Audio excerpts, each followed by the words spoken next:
Hello everyone, I'm the Nerdy Fool, and welcome back to Rogue Trader. We just finished with everything going on in Dargonus, and so I was thinking about what I wanted to do, where else to explore, and I want to do the Matriarch Spider quest, the Bloodspun Web DLC stuff. We've been putting it off for ages, because I typically don't like doing DLC as like the first thing that happens in the game. But it's been a while. So I think it's time for that. And I believe for that we go down here to a new compartment. And we're going to the freight line. We definitely want to bring Cabela for this one. Who else?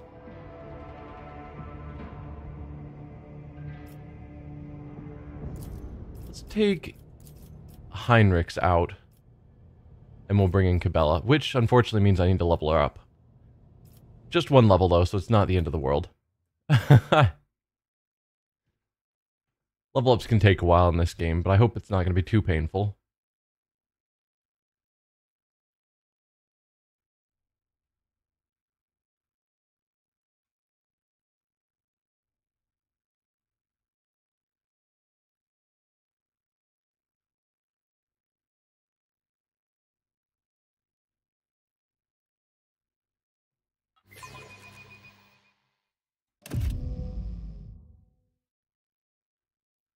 Come on.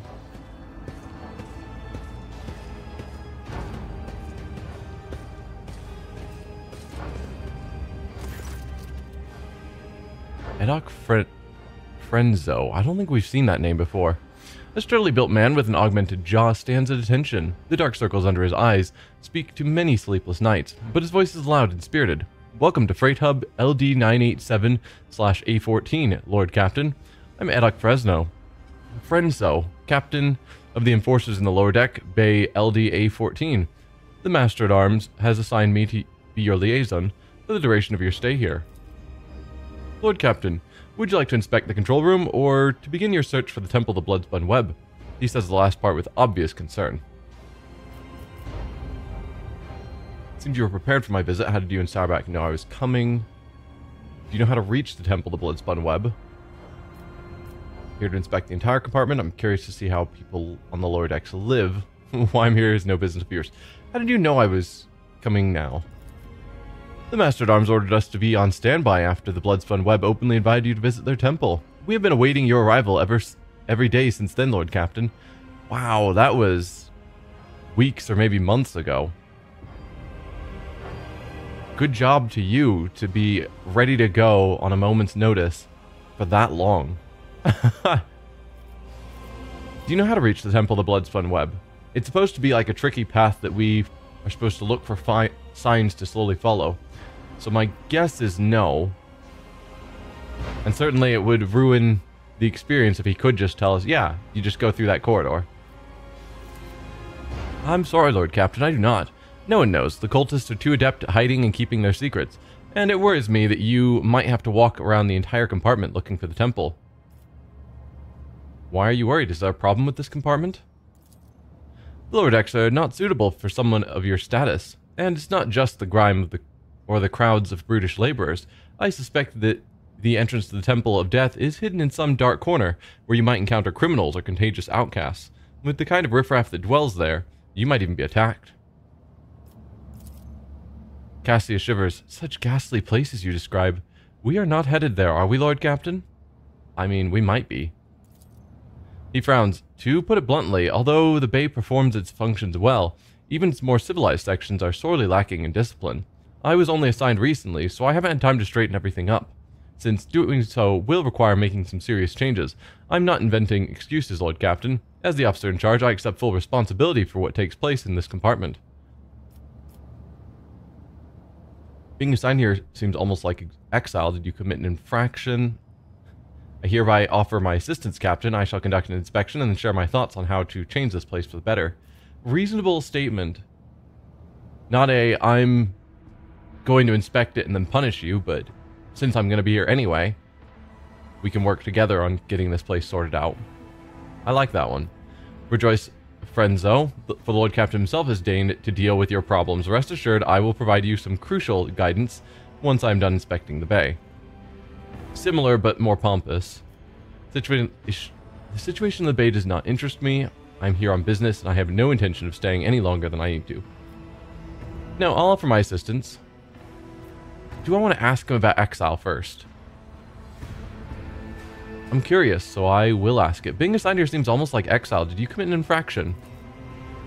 Frenzo shakes his head fiercely. No, Lord Captain, quite the opposite. I was commended for my service. This compartment has always been a troublesome one, and the Master-at-Arms assigned me here because she thought highly of my merits. I am honored to have earned Mistress Sauerback's trust. What do you think of the lower deck officer, or what do the lower deck officers think of Jocasta Sauerback? Mr. Sauerback possesses all the personal and professional qualities required to lead the enforcers efficiently, Lord Captain. He enunciates each word with pride, but you notice drops of sweat on his brow. Yeah, she's fierce, so I wouldn't want to speak poorly of her either. Well, I offer my assistance, Captain. I shall conduct an inspection and then share my thoughts on how to change this place for the better.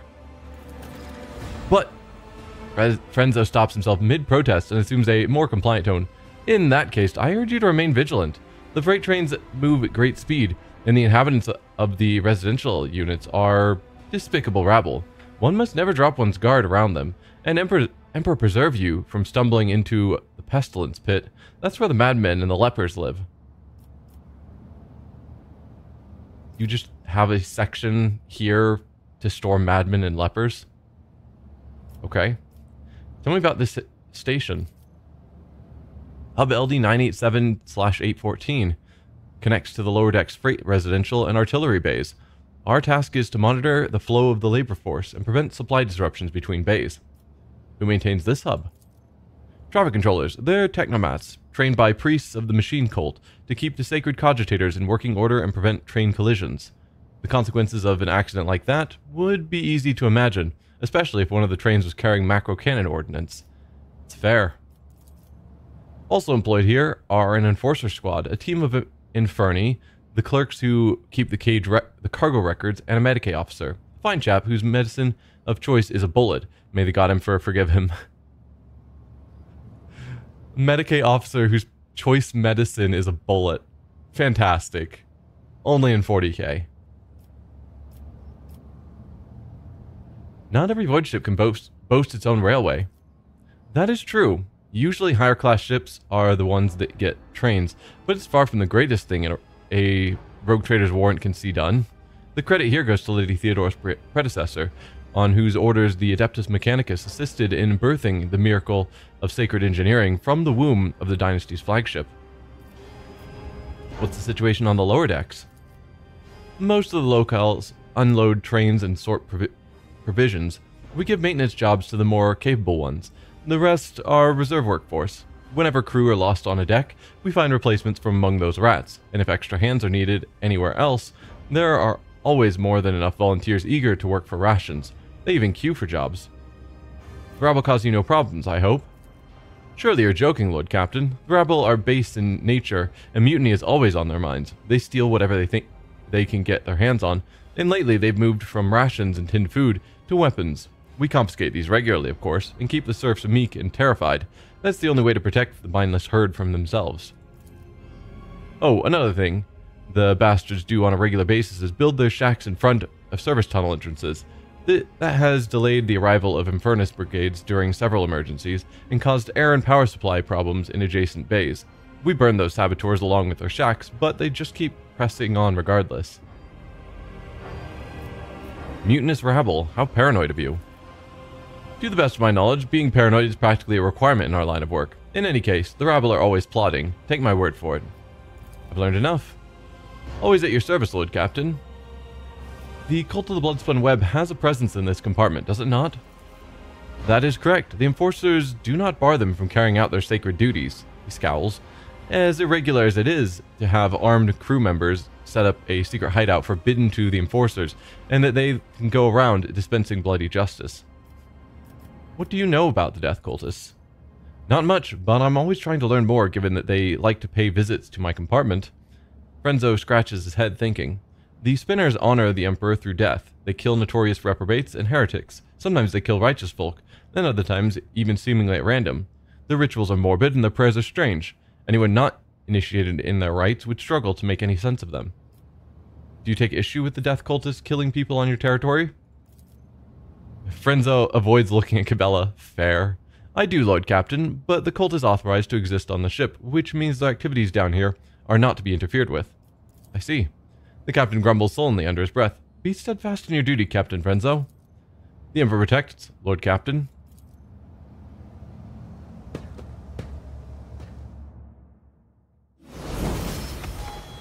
Blood is my life. This is a lot, but it gave us a bit more information. Alright, we have been boosting her strength lately, which has helped her do a bit more damage. Which I think is good. We could boost some of the odd-numbered options, intelligence or willpower, but I don't think those really matter to her. So I think I'm going to go for strength again, since we can't boost agility. And then skill-wise, Medicae, Demolition, and Carouse are apparently her best. Who do we have for Carouse besides her? Abelard. He's regularly in the party, but not always. Sometimes we choose Heinrichs. So having a backup Carouse person could be good. Demolition, we have quite a few people that are reasonably trained in it. I guess of our current party, it's just Argenta. But I think Iliad is also trained in demolitions. In the Medicae, we also have several people. In this case, just Pascal. I think quite a few of her abilities run off of Medicae. No, Pascal's abilities run off Medicae. So they, for her current class, they think she should be having awareness and athletics. I think I'm going to say no to both of those.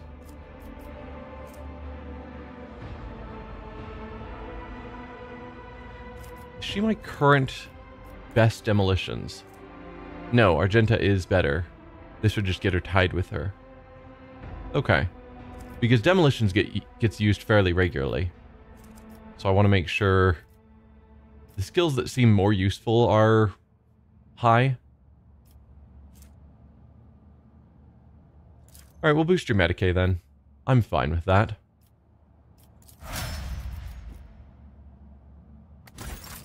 Alright. So now we are doing an inspection of this area, as well as looking for clues about the Bloodspun Web. Server Overseer makes a note of everyone who passes by its station. I guess let's just sort of wander around and see what we find.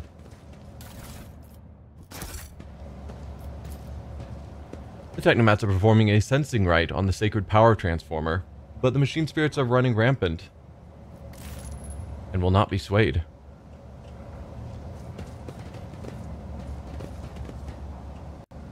Well, that seems like a very obvious sign that says go that way for the Bloodspun Web, I'm guessing. Statue of Magos Ionius the Ninth, architect of the freight hub LD stuff. A new challenge for me. The Kajita dashboard controlling the rail junctions is lit up with indicator lumens for active hubs. Arrival and departure announcements are pouring out of the box systems.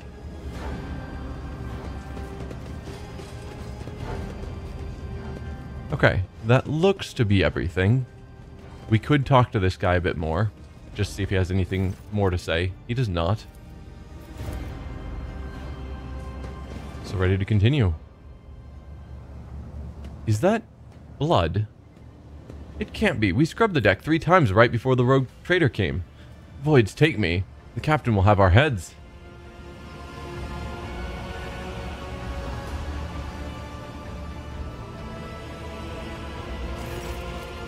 Is this the welcome you give the rogue trader? Abelard's nostrils flare in anger. Whoever had the audacity to leave this behind, this appalling symbol, I will see to it the Master of Arms calls them to account herself. The corner of the captain's mouth twitches nervously as he mutters, damn those, how did they even... It's obviously going to be the blood-spun web. Unusual symbol. Awareness, examine the mark, explain yourself. Do you know what this mark is? Scrub it out this instant and punish anyone who had a hand in it appearing here. I will not indulge the death cultists by partaking in their mad games. No, we're here to partake in their mad games. Examine the mark. You've seen this sort of symbol before. Death cultists carve bleeding marks like this into their own skin. Cabela carves the same symbol on the back of her hand with a knife and whispers a prayer. Domin Ignatius, remember this sign. It is the beginning of your quest, the first blood trail. Explain yourself, what is this mess? It's so rude. We're here specifically to follow the path. And just be like, how dare you leave a bloody mess here? Lord Captain, one of the cultists must have sneaked in here and left this mark. Or perhaps they forced someone to do it. It's a disgrace that they can pull such stunts right under my nose. But at least I can assure you that the mark is not dangerous. It resembles one of the symbols associated with the blood-spun web. What was it called again? The Song of Trailing Blood, I think. It's a prayer familiar to many in this compartment. We've heard spinners say it when they, well, perform their signature acts of service to the Emperor. Frenzo takes a deep breath. The soundless shadow sank into the dark. Slashed feet crescendo a fatal dance. Blade song in tempo. Each edge an echo. Twin odes to death throws. Now on her sacred blood, as she once trod the backs of foes, tread countless souls, but none who know. Why would they leave this mark here? You memorize this verse, why? What is the Song of Trailing Blood? Drivel and filth, all of it, scrub out the symbol at once. You memorize the verse, why? When I took up my post here, I made sure to familiarize myself with all the particular qualities of this compartment. I soon heard about the verse and decided to investigate. I questioned a number of people who follow the blood-spun web, as I was trying to figure out if there was anything pernicious about it, and eventually I learned the whole thing. He frowns. The words are certainly strange, but it's nothing worse than that, it seems. Why would they leave the mark here? Maybe it has something to do with inviting you to visit their temple. Maybe they're trying to get your attention. Apologies, Lord Captain. I'm no good at deciphering their disturbing riddles. What is the Song of Trailing Blood? From what I can tell, it's something like a prayer with several verses that tell about the life of one of the cult's saints, Ariane, or the matriarch spider as they call her. So I'm invited to follow a trail of blood, it seems. I accept the spinner's invitation. I hope you find what you're looking for and return to the upper deck safely, Lord Captain. Okay, my journal has that stated, so it's probably going to be important to try and translate what it means as we're continuing on. Simple enough. You think you can make out letters woven into the intricate symbol, and though the meaning of each individual letter eludes you, together they unmistakably form an arrow pointing in a certain direction. I won't tolerate weakness. So I don't know if that means it's just pointing to the door, or if it is pointing slightly off to the right, if I'm supposed to sort of follow that slight angle. Do we truly have to be here? I am not even sure what is making me more nauseous. These horrid colors, or the smell. Well, let's go to the left first. The bulky doors leading to the Enforcer's living quarters and the hub's provision depots. The bulky doors leading to the Enforcer's living quarters and the hub's provision depots. Again. This is the last of the hub's vials for the work cycle. Do you have any idea how much it costs?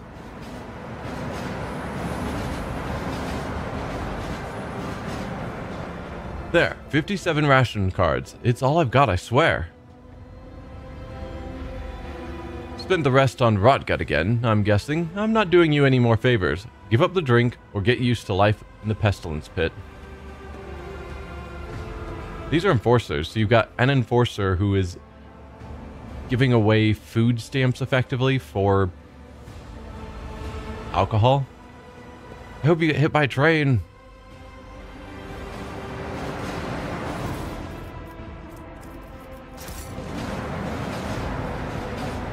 Huh. Doesn't speak highly of the enforcers. Victory awaits. I thought there was a sound that we'd spotted something, but I guess not. The rotting guts of someone unfortunate enough to be flattened by a train lie glistening on the track.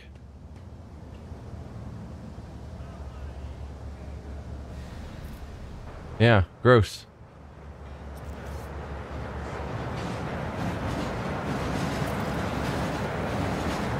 We heard the rogue traders come down from the upper decks.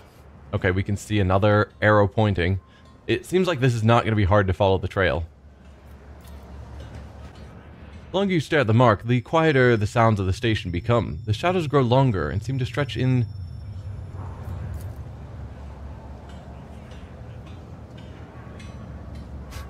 seem to stretch in the direction of the adjacent section. None shall stand in my way. Can we spot that from here? No, we gotta go all the way down. Is that the rogue trader himself? I can't believe my eyes. Glory to to the Lord Captain.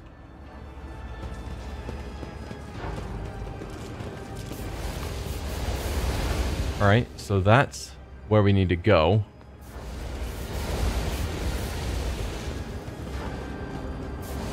Bunch of enforcers.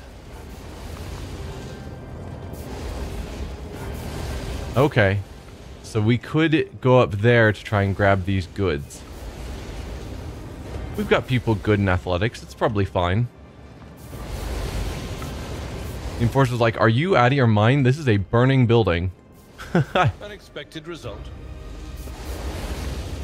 As soon as it burns down, orders are to cordon off this area, clear it, and let no one get past the platform. Anyone who doesn't comply gets their brains bashed in.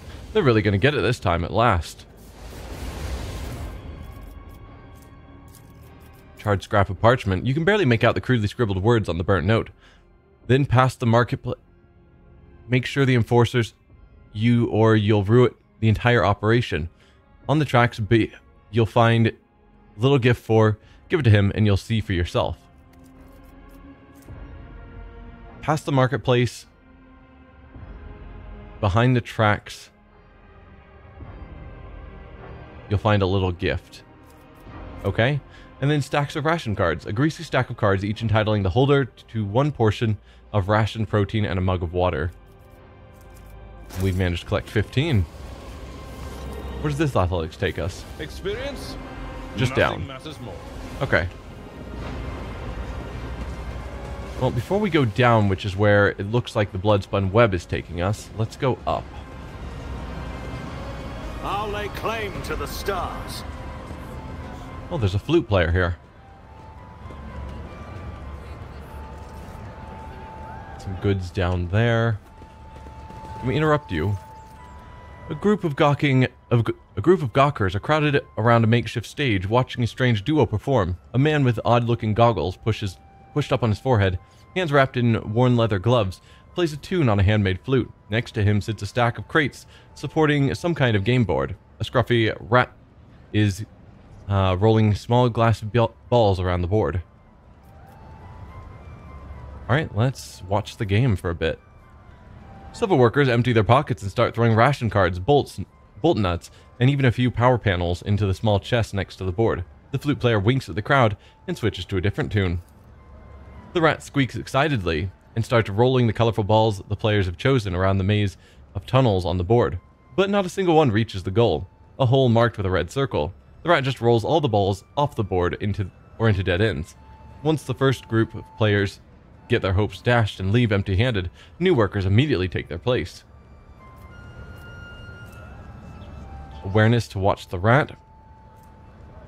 Why is it using our stats rather than our party for this test? This is our awareness or our fellowship. Toss a coin into the chest to find show. You there, why are you idling about distracting the other workers? Well, we have a better chance with the awareness, so let's give that a shot. The rat scurries around the board, spurred on by the flute. Its movements appear erratic at first, but after a while you notice how consistently the balls seem to miss the goal at the very last moment. While the rat's clumsy, amusing scampering distracts the spectators, its nimble tail directs the ball away from the hole. Let's try listening to the tune. We actually succeeded. The rat's movement from the flicks of its tail to when and where it pushes the balls obeys its master's wordless commands with uncanny precision. The notes, the pauses, the rhythm, every part of the melody serves as a signal to the flute player's tiny assistant.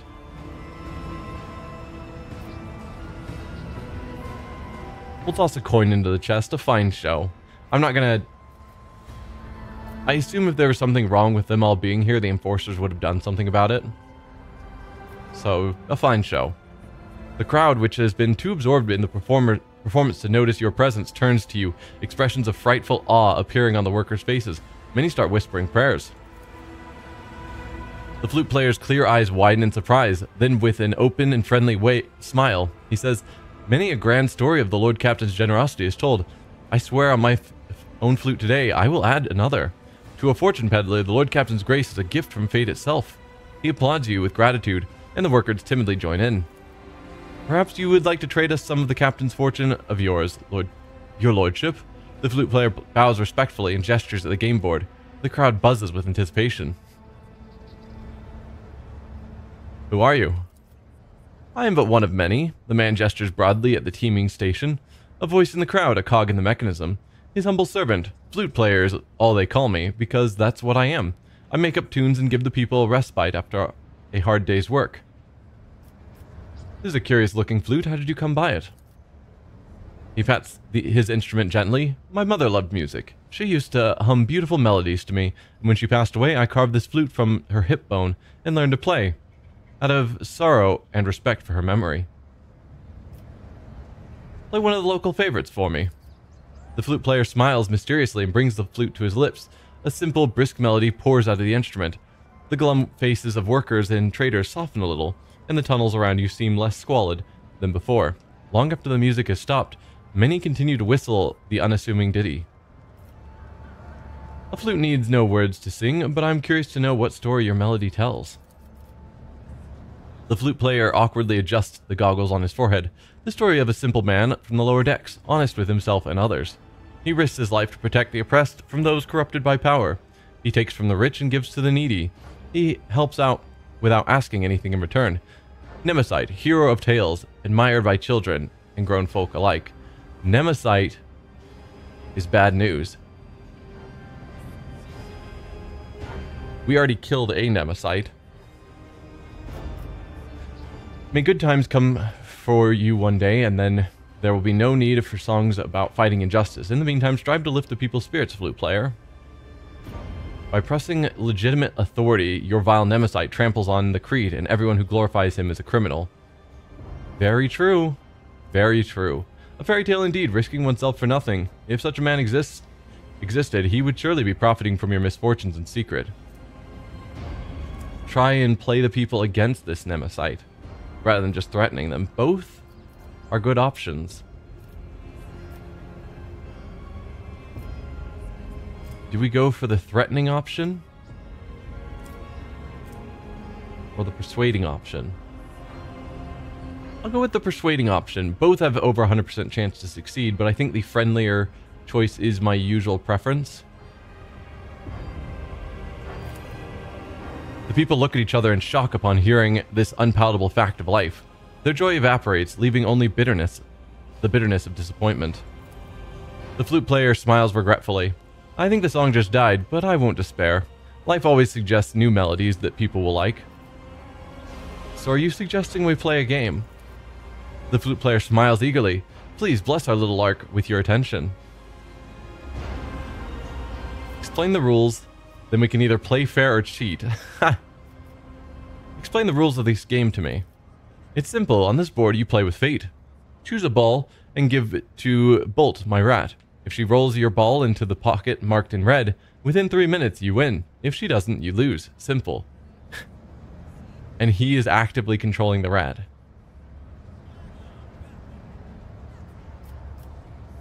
If we play fair, we lose. If we cheat, we'll probably win. I don't know what cheating involves. I'll play it fair. The idea of cheating the poor riffraff on the lower decks out of their money just because I know that he's cheating himself. Like, I could, but I have so much money that it's like the idea of being like, how dare you steal a food stamp from me? I'll give it a try. The man readies his flute, and the rat dives under the board. You hear clawed feet scrambling against the crate, and a few moments later, a green ball pops out at the center. The rat almost manages to get the ball into the hole, but sharply changes direction right at the last moment. Then it happens again, and again. At last, the ball hits a dead end, signifying your defeat. Another round, your lordship. The man bows his head with a slight smile. You know, I've heard wise visitors from higher up say that this little game offers more than just amusement. They say it's an opportunity to test different strategies, to learn more about others and yourself. I mean, the test strategies. We are not doing anything. We're throwing money in, and it's up to him and his rat to get it into the hole. Like, what? This isn't chess. Or Go, or any sort of strategy game. Play fair, we play again. Cheat, it should be amusing. Cut a button from your sleeve and throw it to the man. I have had my fill of entertainment for one day. I know you're cheating. Get out of my sight before I report you to the enforcers. Alright, he wants us to try different strategies. Then we'll cheat.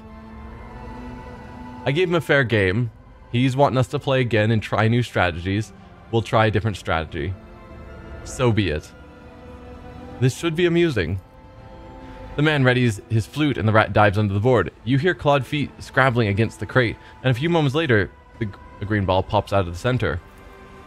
You've already seen through the flute player's performance. You listen to him play and watch the rat closely. Then at a certain point, you start tapping your fingers on the edge of the crate, adding your own rhythm to the tune. The rat scrambles in confusion, mistaking your commands for those of its master, and starts rolling the ball towards the goal. When the ball drops into the red hole, a few impressed whistles come from the crowd, and the flute player laughs heartily. Cleverly done, your lordship. Well, I had no doubt that you would be a worthy opponent, and your strategy, I think I will keep it in mind for my future games. Smile, shall we play another round? You lost this time. No, I'm not going to.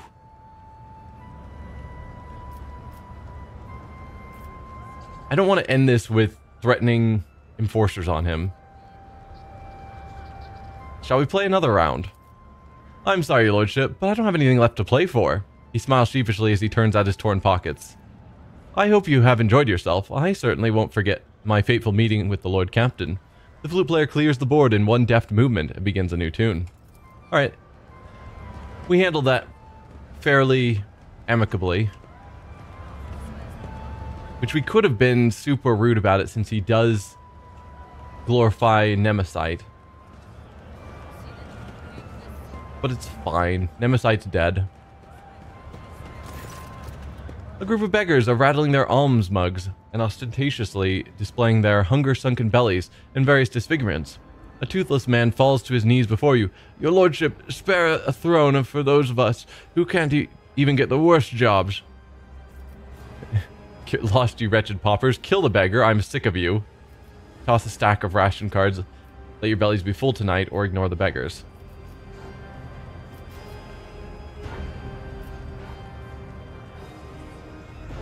I mean, I'm certainly not gonna kill him. Sure, we've got the ration cards we picked up. I have no need of them. So, at least for one night, you guys can have food. Praise be the Lord Captain. The poor descend on the alms like a pack of gutter rats, each one scurrying off to their own corner with what they grabbed. Good luck, you guys. Oh, Montega is down here. Your lordship, please, a ration card. Sorry, I gave them all away.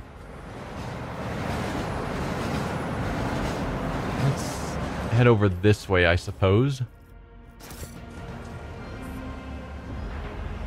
Your name is Deadman?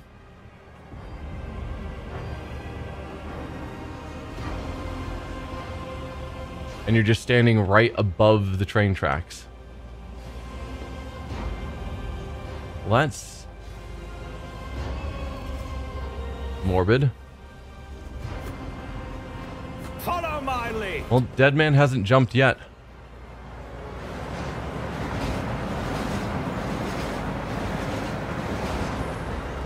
We need to investigate.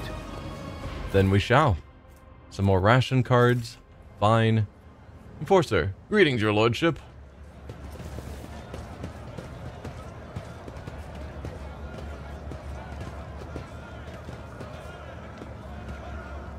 How many times do I have to tell you, you ungrateful maggots, mistakes must be paid for?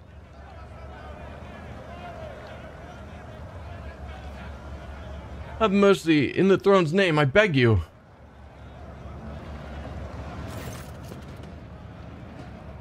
The battered worker throws himself at your feet and touches the toe of your boot with his dirty palms. Your gracious lordship, a hand of the god emperor, save your unworthy servant. Get lost. The enforcer's heavy baton pummels the man's back and shoulders several times. His bones crack audibly.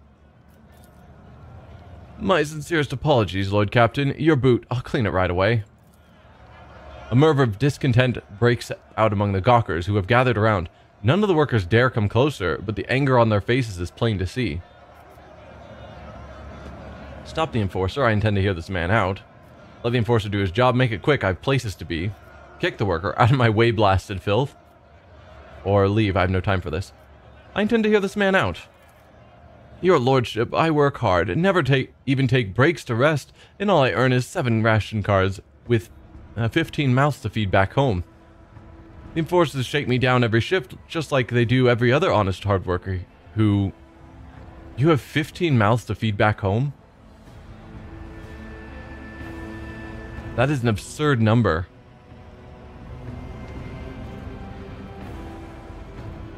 Like, are you claiming that you have a wife and 13 children while you are struggling to survive and feed yourself? Because I doubt these 7 ration cards is something new. So do you guys just keep having children when you didn't have the food and no prospects of being able to care for them? That feels like it's got to be a lie. 15 mouths? That's madness. Enough whining. You and your pals lifted a box of Nutribars a few watches ago, and 2 canisters of water before that. I didn't beat the life out of you because I took pity on you, and this is the thanks I get? You quarantined the hub for 20 watches and refused to give out rations if we didn't have cards. Cards we had no way to earn.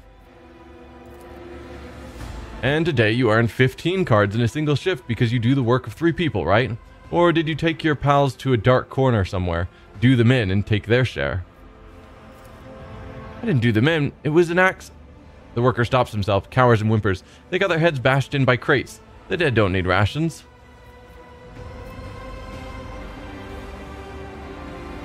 I might understand the enforcers are appropriating earnings from the workers after their shifts, because that shouldn't be happening. But if the workers are killing each other for their cards, that also should be stopped. We don't want to encourage that behavior. Strike the enforcer. Consider yourself discharged, thief. Tomorrow you are to stand here and queue for a work assignment like the others. So we did see that one guard who gave like 20 some odd ration cards for drink. So the question is, how could he have, in an honest way, acquired that much for a daily drink? And the answer seems to be, after these people finish their work, the enforcers shake them down and steal their ration cards, and then use them to buy drink for themselves, which needs to stop if that's what's happening. Address the enforcer. Return the cards and do not dare abuse your position again. Address the worker. Every crime will be punished accordingly. I offer no protection to thieves. Very true. Sounds like they're both somewhat in the wrong, and I hope I can dissuade both actions. You both deserve punishment. Ah. Strip the arbitrary enforcer of his rank and give lashes to the thief. Add a note of sagely depth to your voice. Society, you see, is much like a boot. Its toe proudly directs the foot of the Imperium forward, and yet it needs a soul to stand on. You are the soul, good people. That you are down here choking on dirt without ever seeing a sliver of light is not the result of someone's ill will, but rather it is the logical order of the world. I hope that understanding this fact will help you make peace with your destiny and free you of all spite. Wow. I'm going to first ask this question. Am I to understand that enforcers are appropriating earnings from workers after their shifts? We appropriate nothing. We just monitor and redistribute, the enforcer mutters gloomily. The rabble are lying and thieving lot. We have instructions to stay alert for people hoarding more than the standard amount of ration cards to prevent supply embezzlement and famine. They do take our cards, your lordship, and then grow fat using them for themselves. The worker's eyes squeeze shut tightly as he whispers his accusations. He seems unable to believe his stroke of luck. Yeah, you both deserve punishment. We don't want to encourage theft on either side. You both deserve punishment. Strip the arbitrary enforcer of his rank and give lashes to the thief. The worker snarls at the enforcer, who has suddenly gone pale. Didn't expect that now, did you? Once my back stops hurting, we'll see how brave you are without your baton. Low, insistent dissent begins to rise in the crowd, only to die back down as soon as the enforcers brandish their batons. The murmurs immediately turn into pleas for mercy. A sullen, red-bearded man with keen black eyes draws your attention. His oddly piercing gaze seems to size you up the whole time you were speaking, but now he has hastened to conceal himself behind the gawkers. The next thing you know, you're watching him hurry deeper into the tunnels. The discharged enforcer, surrounded by spiteful leers, glowers at the crowd as the beaten worker laughs uproariously, seemingly far more pleased with the other's misfortune than troubled by his own sentence. Yeah, to some extent we've taken some of the enforcer's power, which will make it harder for the other enforcers to keep things in line. But theft of their goods just isn't okay. Like, that's not something we want to encourage.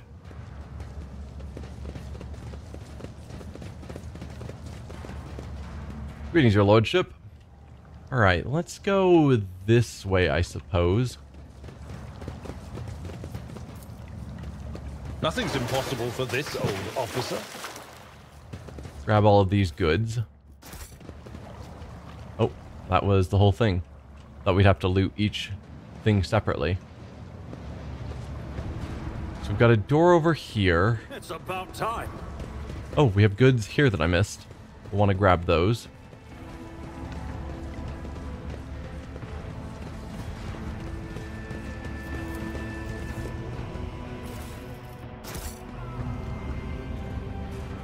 Alright, let's see where we are on the map.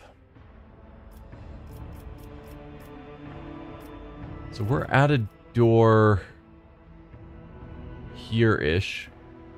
I didn't see which direction, or I didn't pay attention on the map which direction the arrow was pointing. I want to say it was like here pointing down or here pointing down. Something.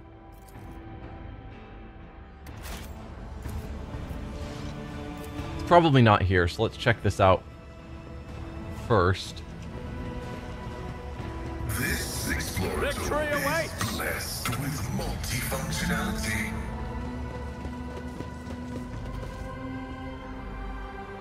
Oh, it's saving suddenly.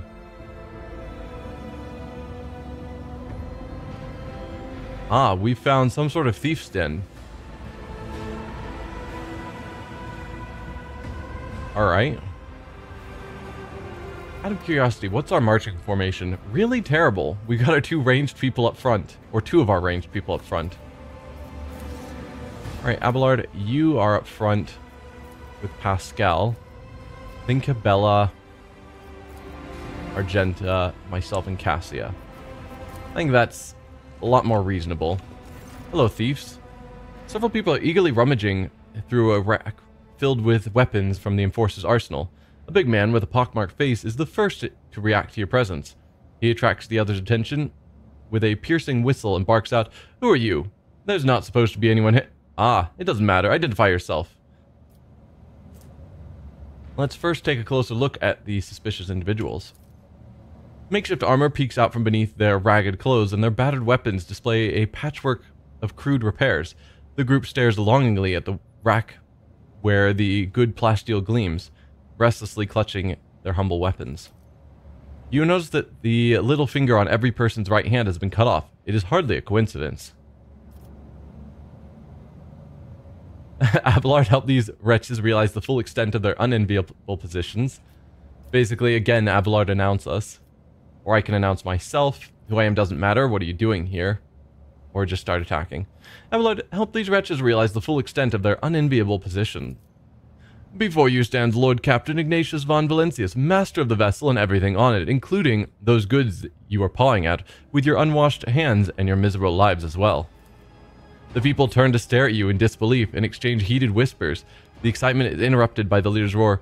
"What are you gawping at? Hurry up and bend your backs, as is right and proper." "Your lordship, you must excuse these blockheads. I was taken aback myself. It's not every day you see the rogue trader in the flesh. And as for this," the man casts a grim glance at the rack, "I won't insult you by denying it. You've caught us red-handed." "Who are you?" "The Hard Nines, a gang. A brotherhood from Transport Bay 9. Don't think we're parasites. We do our bit for the prosperity of the ship. We sort of, assistants to the Enforcers, self-appointed. We make sure that order is maintained in the compartments where the Enforcers are too lazy or greedy for bribes. We put a stop to robbery and free thinking, and well, we accept a small contribution as a show of thanks." "What do you want my weapons? Are you going to rebel? You obviously did not expect anyone to be here. Are the Enforcers providing cover for you?" "You all have your little fingers cut off. What does it mean? Why shouldn't I execute you on the spot? Suppose you may be of some use. I shall permit you to take a few of the more basic weapons and leave. Serve the ship well. Why do you want my weapons? Are you going to rebel?" "To do business," the gang leader smiles ingratiatingly. "We're no rebels. If anyone blasphemes against your lordship, we call the troublemakers to order, and we shed blood for the flagship without fear. I suppose that makes us defenders of the ship?" The thug raises the eyebrows questioningly and looks at you expectantly. "You obviously didn't expect anyone to be here. Are the Enforcers providing cover for you?" "I wish. Frenzo, the newly appointed captain, had our informant strung up. He's tightening the screws, damn it. We can barely breathe. Today is the last time we'll come to pick over this compartment." "You all have your little fingers cut off. What does it mean?" "It's our gang's initiation rite, a fine tradition. By voluntarily removing a finger, the newcomer shows their determination and willingness to join us forever. It's also a badge of honor." He proudly shows off the stump of his little finger. "Tell me why I shouldn't execute you on the spot."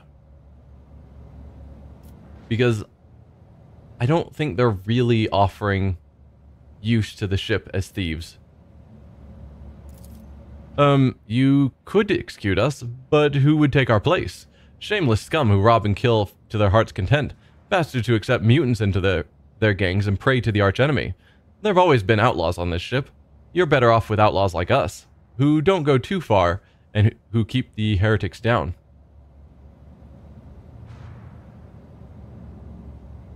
He has a point, but this is also the compartment with the blood-spun web. And so I would assume they are doing the same goal you claim you're doing, but doing it more officially.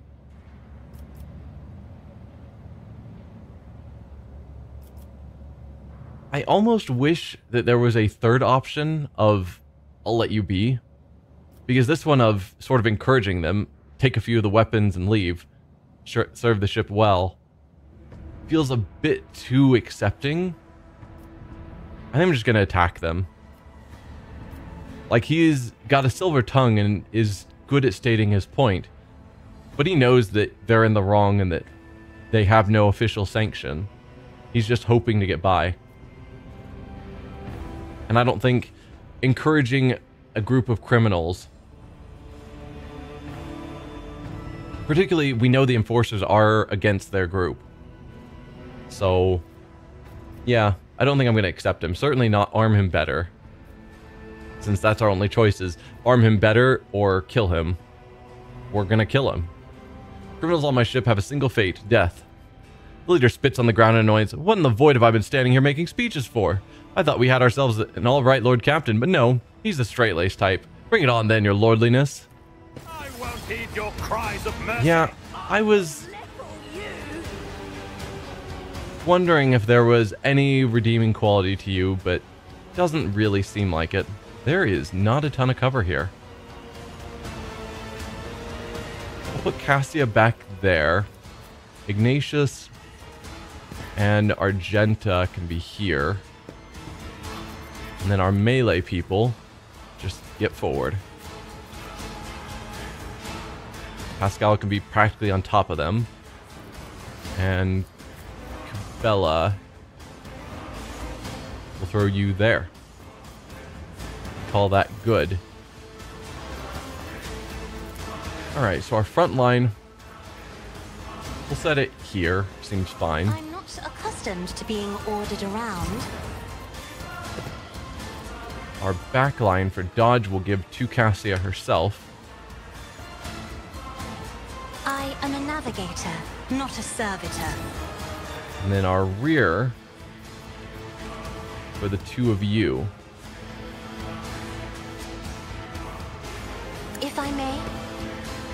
I suppose shoving it forward so that that spot would have been also getting the bonus could potentially be useful, but it's fine. Alright, first bring it down on Ignatius. Is this a job for the serfs? Ignite. Orchestrate flames.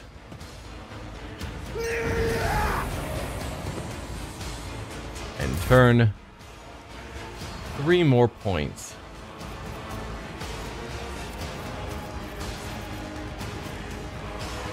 Can we point of curiosity a lot of them? No, she can't really see over there. We can get some of them.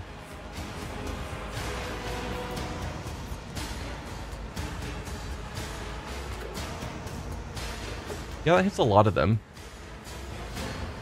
And pulls more of them into that attack zone.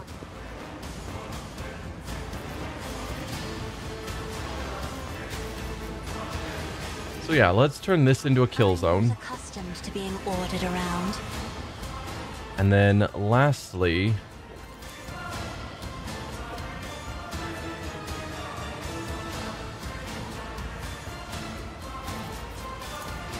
we'll give a bonus to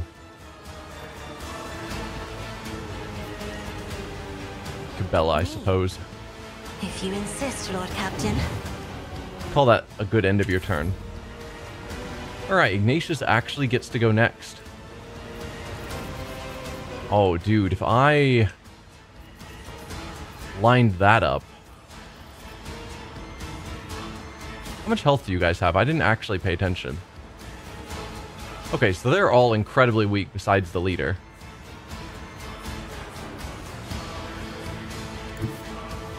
I guess, how far do I need to go in order to be able to hit them all? Oh, just right there. Well then. Can I even go from, like, back here to minimize my movement? Yes. Wasn't sure if the stairs would block line of sight at all. Alright. Suits my purposes.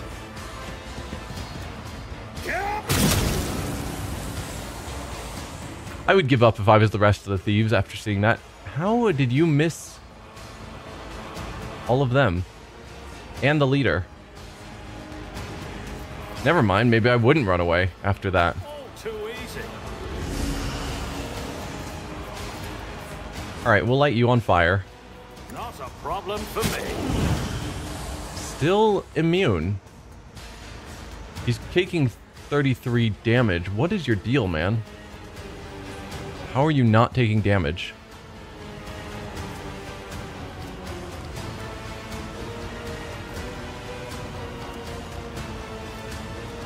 I don't see anything that claims...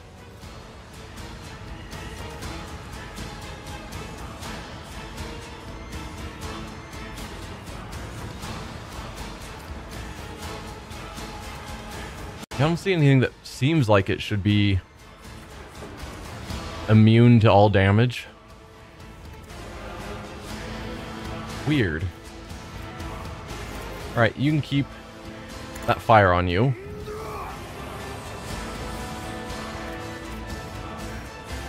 I'll move back over here into cover, and then we'll do inflame to increase the damage on you. Oh! Did I just do like 100 damage? Because you hadn't taken damage, it showed.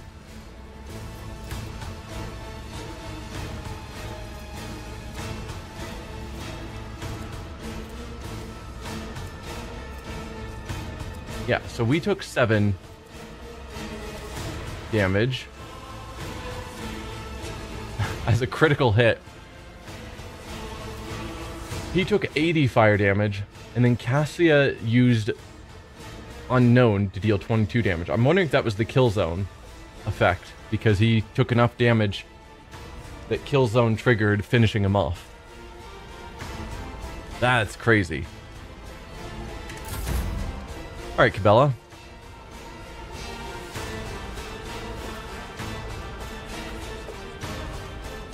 Any of these guys scary? No. So go here. Use your blade dance.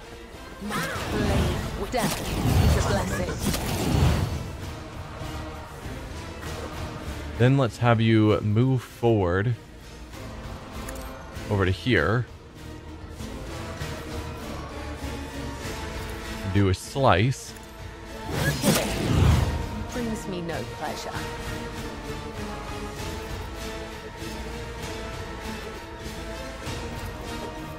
As on finish him off. The other side awaits. Yeah, they're having a bad day. Then just move as far as you can this way.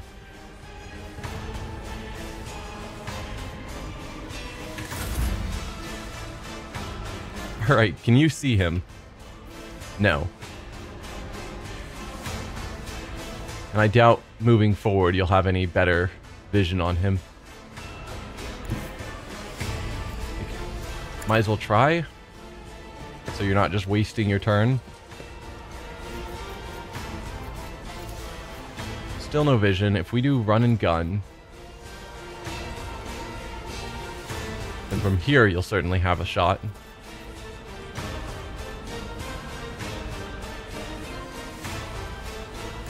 Yeah, we'll go there, switch out to the bolter, because I'm not scared of him. Then we can rapid fire. Faith without deeds is worthless.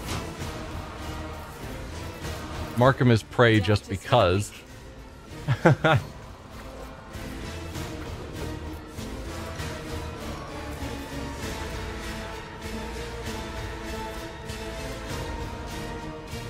I'll do it. Pull the bold. Why not?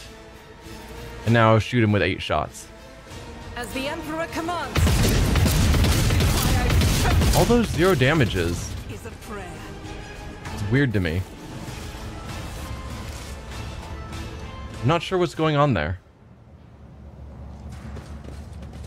Well, let's first go down here and see if there's anything of note. There is not. None shall stand in my way.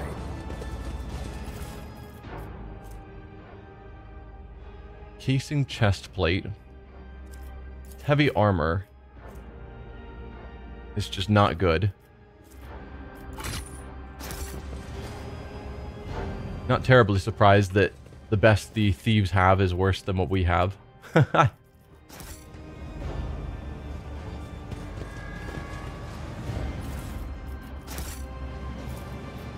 Pascal, take care of that for me. Success is an irrefutable certainty. Follow my lead. Anything else in here? Or was that it? Looks like that was it. We were just dealing with a collection of thieves.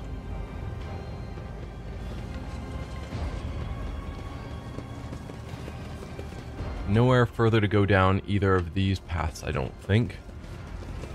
Oh, never mind. We can go farther this way.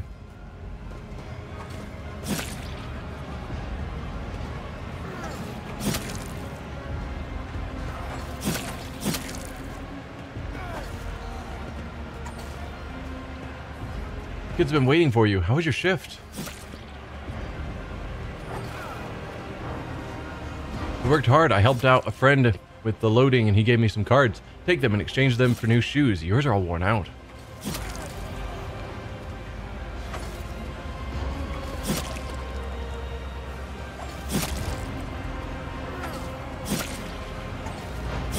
Oh, thank you. I've already made your bed for you, so once we've eaten, you go and rest. The little ones and I will head out to the marketplace and leave you in peace.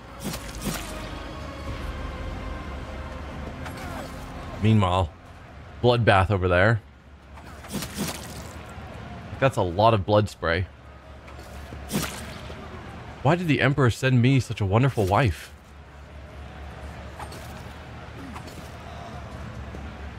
You guys seem nice. Lower Decker, anything you want to say? Lord to his Lord Captain. Look over there. No, don't gawp. It's the rogue trader.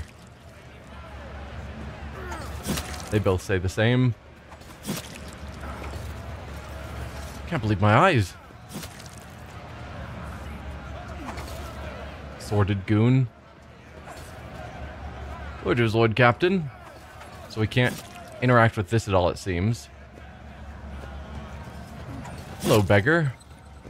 Hey, I live here, and you all just keep waddling right through. This is not a home. This is a walkway. And I'm going to steal your ration cards.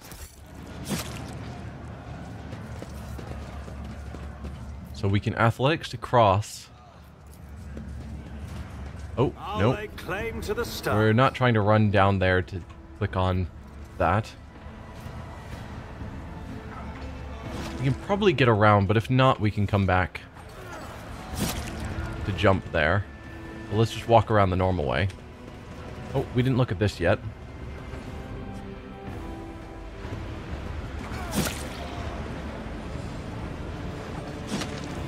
Well, that is gross. No one knows this is my third time in this queue. Well, I noticed because you spoke out loud. Oh, it's yummy. When I grow old and you're... something. Nothing about that struck me as particularly yummy, but okay.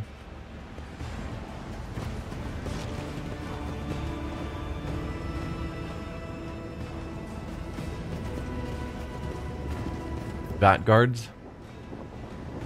Shreds of rat carcasses and yellow-green moss stew in the cloudy sludge along with other unidentifiable ingredients. Is that their food? Because yikes. Heard the zealots even kill upstanding folk. They say it's the Emperor's will. Well, there's a dead body there.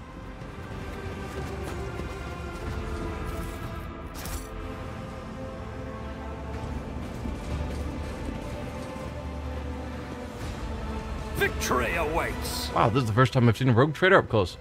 Next door has invited me over again. Maybe I should ask her to marry me. She's a hard worker and not bad-looking woman.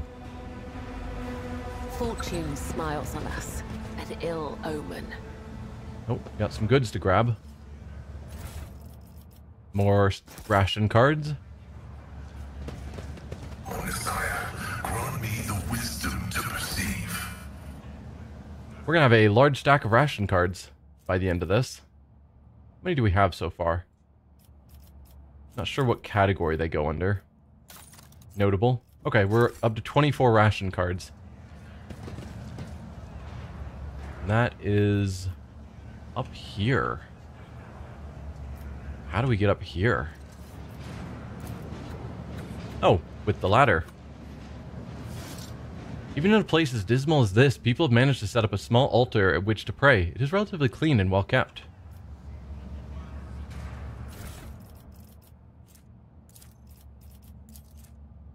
Book of War Prayers.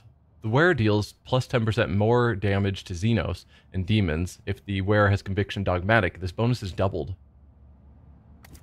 That's not bad. Because demons and xenos are among the scarier things to fight. So we've currently got the metronome. If the wearer did not spend all movement points during their turn, they gain plus 10 to all of their characteristics next turn. No, I do like that one because we often don't move as far as we can. Whenever we suffer a critical hit, the attacker immediately suffers wears willpower bonus warp damage. 9 damage whenever someone hits us with a crit. It's pretty good. We've got a lot of devoted people.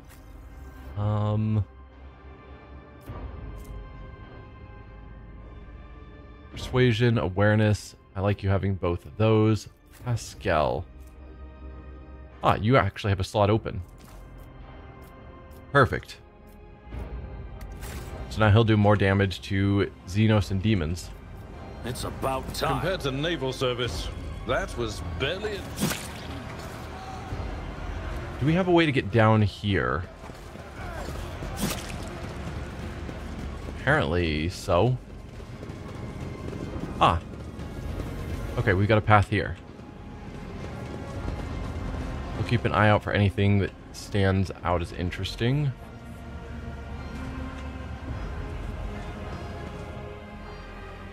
Oh, saving.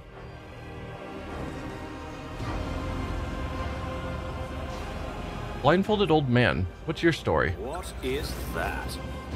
An old man in pitiful rags listens intently to the sound of your footsteps. A stinking piece of cloth is wrapped around his eyes, with greenish pus oozing out from under it. Gross. The old man lays his trembling hands protectively on the heap of junk that serves as his bed, as well as his table. An empty beggar's mug makes a clinking sound next to his withered leg. Throw a strip of dried ration meat into his mug. Here, have something to eat. What happened to your eyes? We'll leave the old man be. What happened to your eyes? The void rats gnawed them out while I was asleep, and the sewer water my wounds were washed with was infected, it turns out. The pain became a stinging feeling that wouldn't go away. It only got worse. How does a blind old man manage to survive in a place like this? People help me, good people, not so good ones too. He sweeps his withered arm vacantly around the slum. Sure, have some dried meat. The old man ravenously sinks his remaining teeth into the meat's tough fibers, but soon gives up chewing and swallows the piece whole. Could this be a true miracle of the Emperor, or is it just another dream? I did it. These crates are typically used to transport weapons. The worn-away markings make it impossible to determine where the shipment came from, and the scuffed surface indicates the crates have been moved frequently.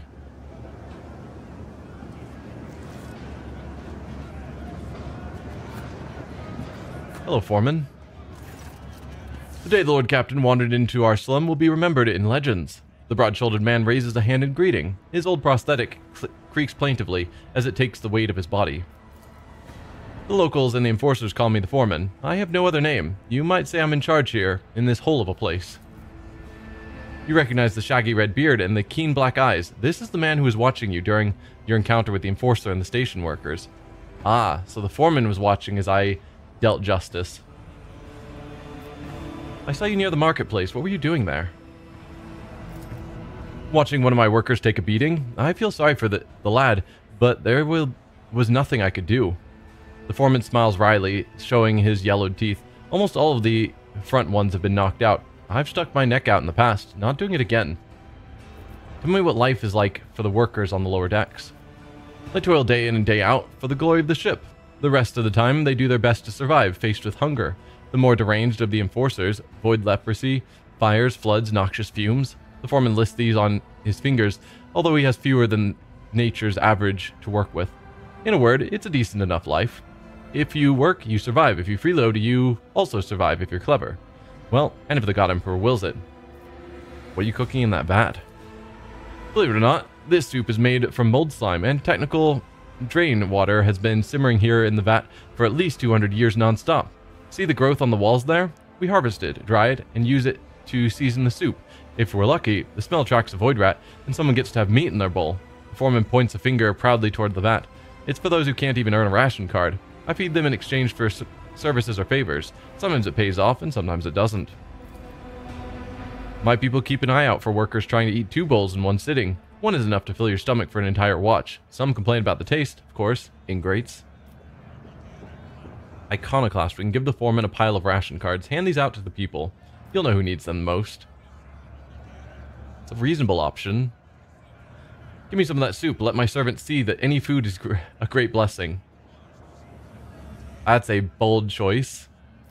I seek the Bloodspun Web's temple. Do you know where it is? Cultists don't let people like me in on their rites and mysteries. I'm grateful to them for their service to the God Emperor, but to be honest, I can't get behind their love of death. I'm much too fond of living.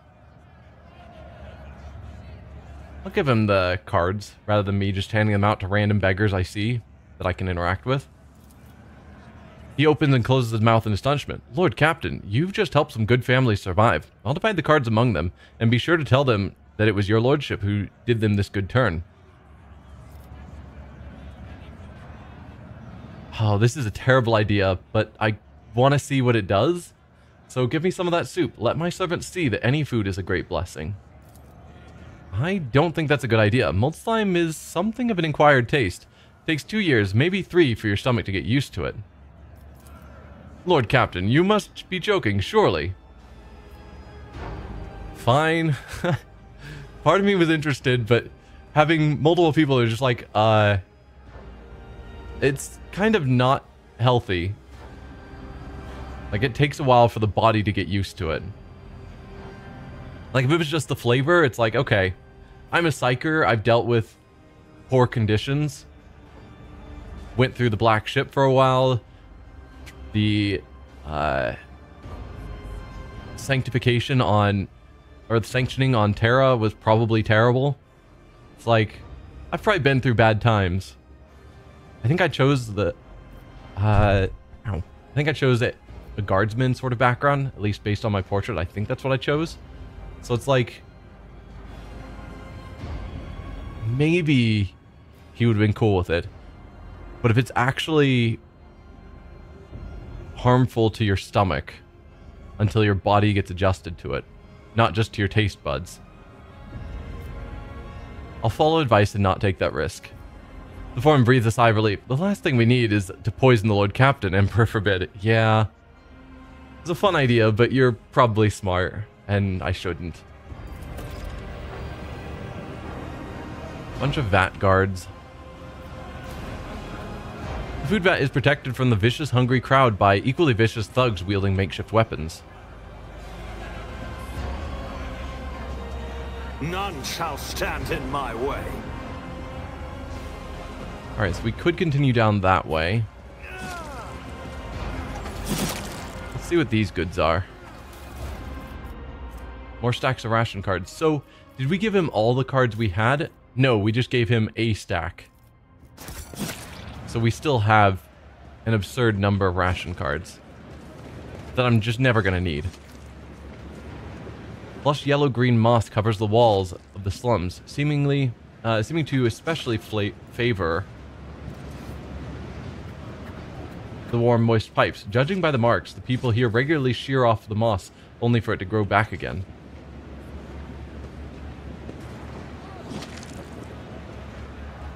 Right, I guess we continue down this way now. I don't think I'm on the path to the Bloodspun Web, which was the intent. I didn't want to get there too quickly. I wanted to explore other things first.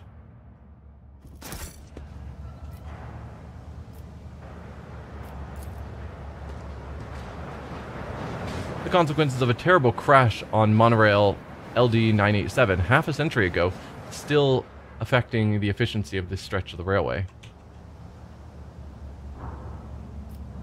I won't tolerate weakness. Acquisition is possible. There is a actual trap here. Wow. Duty prevails. I would not have expected that. Who is setting up traps and why?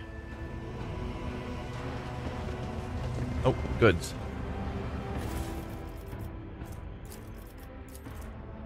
Give our gift to the one who sees nothing but hears everything. Then the truth will be revealed to you. That's probably related to the other scrap.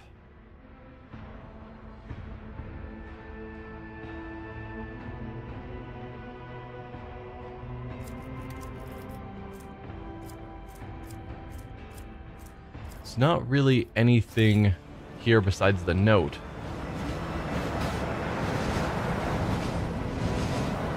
So where are we at on the map? We're down here now. Looks like we have missed some loot.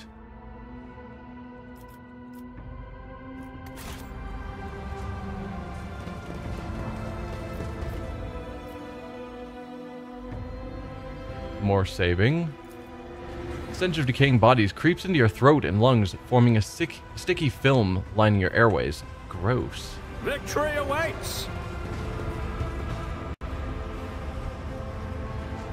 Stop being so bloody difficult. What's that thing the death cultists say? Your time has come, or what have you?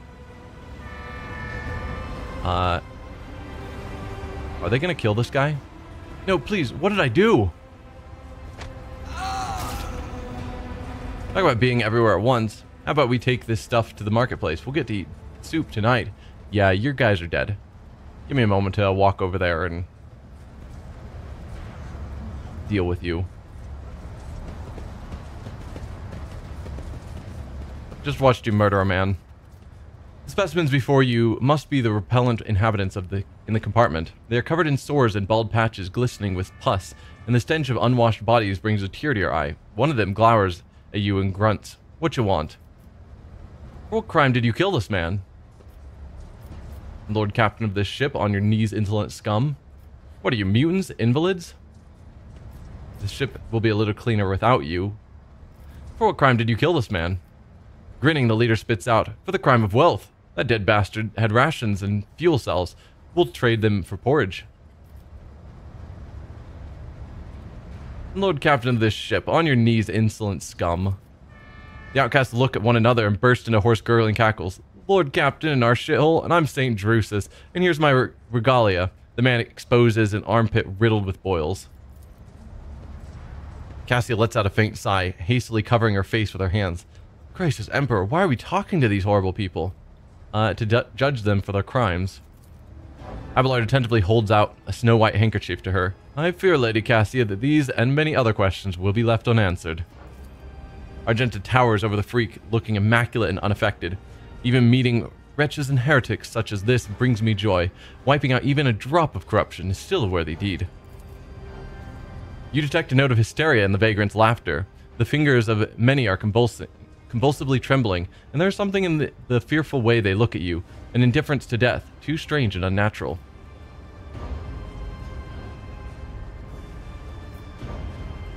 Yeah, sentenced to death for committing murder on my ship. What are you, mutants? Invalids? Mold eaters, outcasts, folk who have no place even among the lowest of the low. Some were born that way, some were driven out to keep them from spreading the contagion. The foreman won't let us near the vat. The enforcers try to shoot us on sight, and it's as if it's our fault we were born in a terrible place. We are worms in the rotten belly of this ship, fodder for disease. The outcast licks his lips, and you see a tongue studded with small, underdeveloped teeth. This is no disease, but an obvious mutation. The longer you stare at the man, the more deviations from the human form you detect. Wretches such as this, disfigured by genetic abnormalities and disease, are the perfect breeding ground for true corruption. Give a coin. I see that no one ever shows you any kindness. Definitely not. You need medicine and food. I saw them brought to you. Probably not. There's no medicine for a horrible mutation. You are sentenced to death for committing murder on my ship. The mutant bears the black stumps that are his teeth. We'll gut you and trade you what you have on you for a pile of scran. Hey, outcasts, come on up if you want to share in the spoils. Yeah, you guys are gonna lose, and you're gonna lose bad. Surrender to the dark powers! Oh, you're specifically calling out that you serve the dark powers. Yeah, that's not gonna turn out well for you. Well, there's not a lot of great places we can go for cover because we're somewhat surrounded.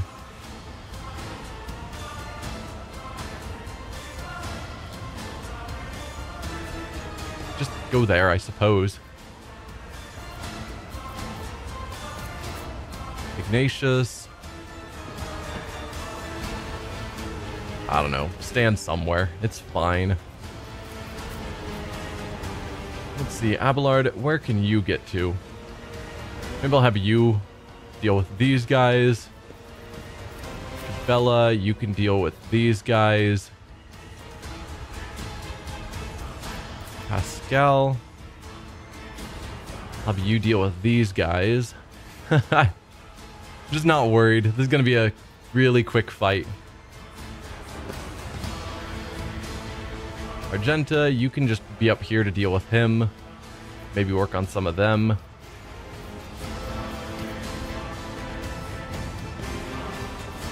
I guess we're not actually needed there. No, it's fine. We can deal with some of them. I don't know. I'm not worried. Let's just start the battle. So first, bring it down on Ignatius. Light yourself on fire. Ah. Orchestrate flames. We do have another action, so let's just do run and gun. So that we can ignite. Do we have anyone actually scary in this whole group? The leader is 65. Everyone else seems to be 36 health. Yeah. Alright, we'll light the leader on fire. Nothing I can't do. Congrats, you get to live for a round. Oh, do they blow up on death? Causing poisonous vapor? No. Yes. Plague cloud. When dying, this creature creates a plague cloud that heals its allies and damages its enemies until the end of combat. Lovely. Alright, Cassia. Back to you.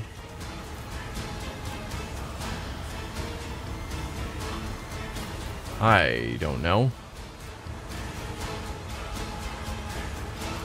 I mean, she could do something like this. Looks like it hits those three, somehow misses this guy. Doesn't hit any of my allies because we're all spread out so weirdly. At least I don't think... Yeah, it's not going to be hitting Pascal. Me? If you insist, Lord Captain. And then we'll give bonuses to Abelard because combat's not really, or at least damage isn't his focus. You may be surrounded, but they're unfortunately all too close to you. Very true, Pseudonym.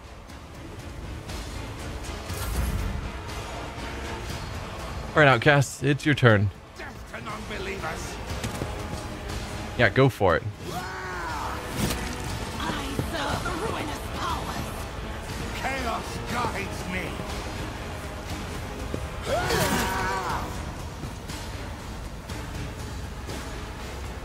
Alright. You're gonna have to walk into their area, unfortunately. Can you kill them in a single strike? No. Actually, Blade Dance. You'll get 3 slashes on this guy, which will be more than enough, and then she can move over and finish that guy off in a single strike. That's the right call. Killing brings me no pleasure. There you go. That unfortunately stops your movement. So we will have you dash over to here. Then kill him. As the tenets demand, death is a blessing. And we will call that good enough. I could actually have her jump up here so that she's ready to get involved with them. I think I shall. I can't, actually. I guess her jump is more horizontal, not vertical. It's a shame. Alright, we'll just end your turn then. Death to the weak.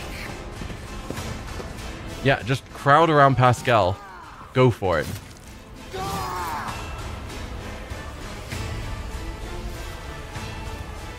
Now this, you don't have a pistol, which means attacking in melee gives penalties.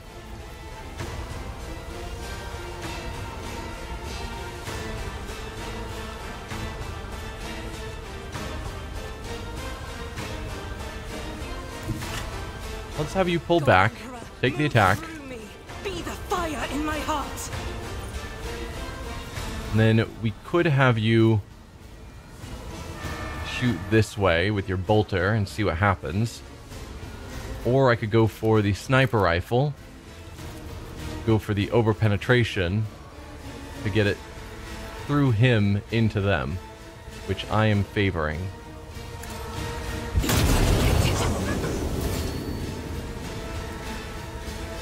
Faith without Run and deeds is gun. worthless.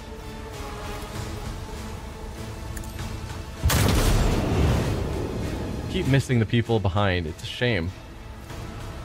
Claim the bounty on him. Doubt is for the weak. None can escape There you go. Emperor's judgment.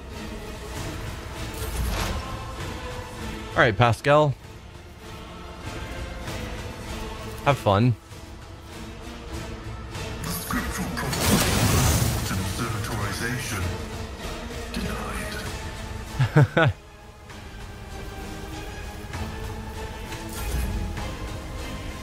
Who's left? There's two guys left. We've got one...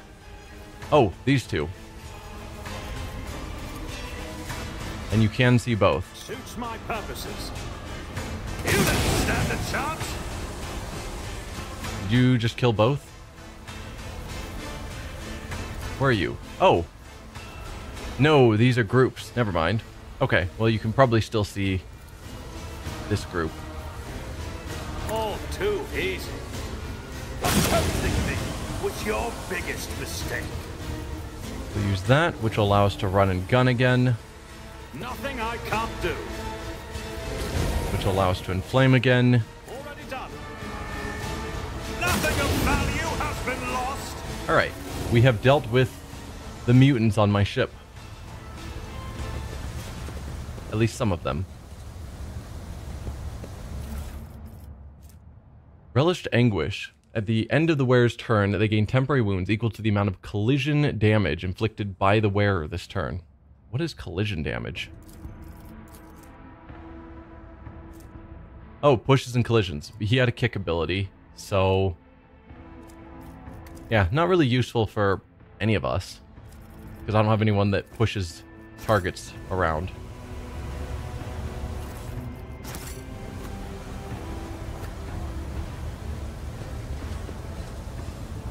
Loot all the bodies.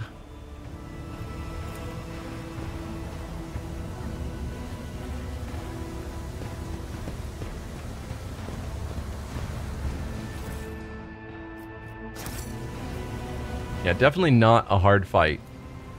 I do what I This must. man is suffering from a severe but curable disease. One vial of medicine administered in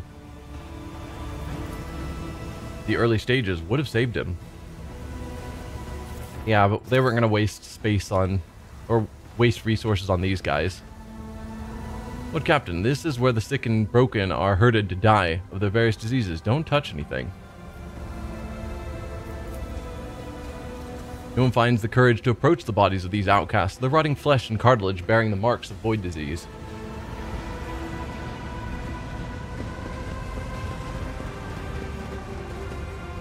Zedena the Outcast, you have a name. A figure in decaying tatters is rocking to and fro, muttering indistinctly in several different voices, occasionally breaking into hoarse laughter. As you come closer, she freezes and turns slowly to look at you. An ugly, rusted mask covers her face. Are you here to take Zedena to the other side? No, no, no. You're just wandering around in the dark, looking for the light, but it's nowhere to be found. Do you really not see it? Who are you? Old Zedena, Zedena the Outcast, Zedena the Mad, Zedena the Disaster, Zedena the Curse, Zedena the Spurned. The woman hugs her arms to her chest and starts cackling loudly. Broken chains clink at her emaciated wrists and neck. A ghost of the past, a shadow of the present. Only the Undying One knows, he alone. Undying One. That's the phrase the Bloodspun Web uses. What is this repulsive place? Do you live here? The woman scratches her neck nervously. You note her deformed fingers, ravaged by some unknown disease. Here, where the unfortunate meet their undeath. Here, a dumping ground for the bodies of those the Undying One rejects. Here, where pestilence dwells, Zedena welcomes them all. Talks to their ghosts. Here, where Zedena lives. Yes, that sounds right. You talk to ghosts. You can't hear them? Zedena points somewhere off to the side, laughs, then stops herself sharply. They don't like it when people come here. Lord Captain, this woman is clearly ill in both spirit and body. Best to leave her be.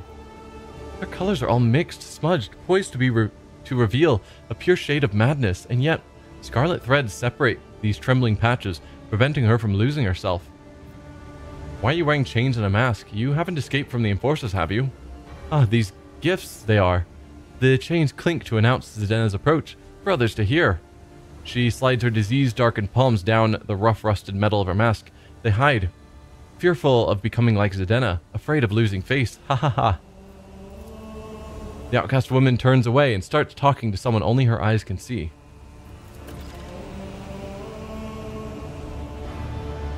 Interesting. Hello, leper. A maimed and chained person is shivering under a robe soaked with blood and pus. Their teeth and nails have fallen out, and their shrunken skin is covered in abscesses.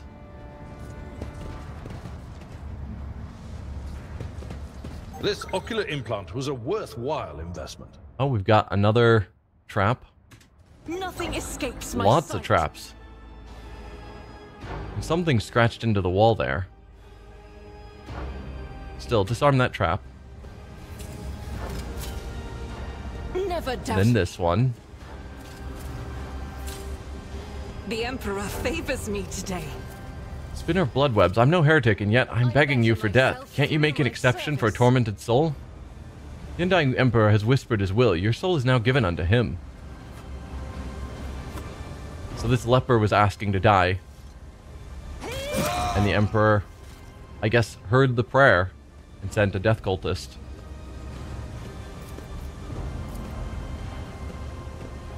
Operation successful. Crimson Oblivion. If worn by a death cult assassin, whenever the wearer kills an enemy, that enemy explodes in a fountain of blood. The cells nearby are covered in blood, as if affected by bloodfile. That would be very good, because we have struggled to come up with ways to actually trigger her need for, fountains of blood. Martyr's Bone Charm. If worn by a death cult assassin, when the wearer gains a stack of Blood Blessed, they also gain +10 toughness for 2 rounds. Does not stack. Crimson Intoxicants. The user loses all their temporary wounds and increases their melee damage by the same amount for 1 turn. That doesn't seem terribly useful. But those other 2 items...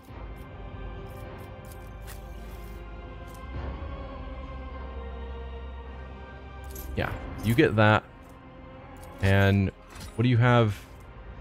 All attacks of opportunity deal an additional agility bonus damage. No, definitely that is way better.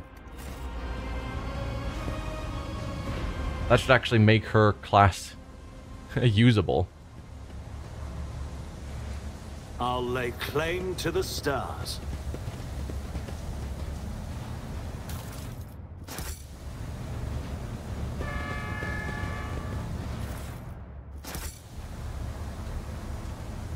So much slime built up everywhere.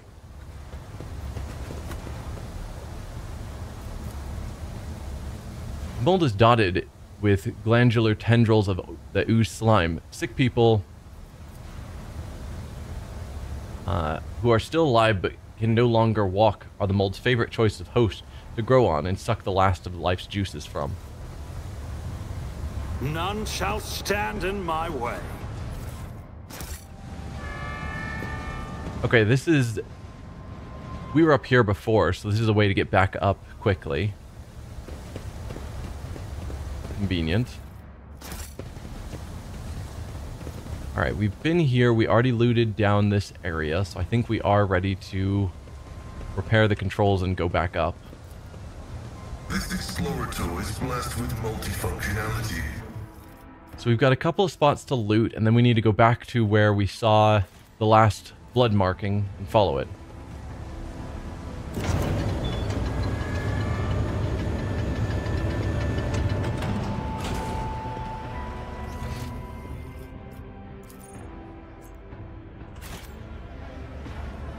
Oh, we've got a door here we never went through. So let's get over here and open this random door to grab this loot. My success is an irrefutable certainty. Looks like that was all that was in there, so let's just close the door. Don't want any of those people getting that stuff. Next, we've got some loot here, I guess, somewhere.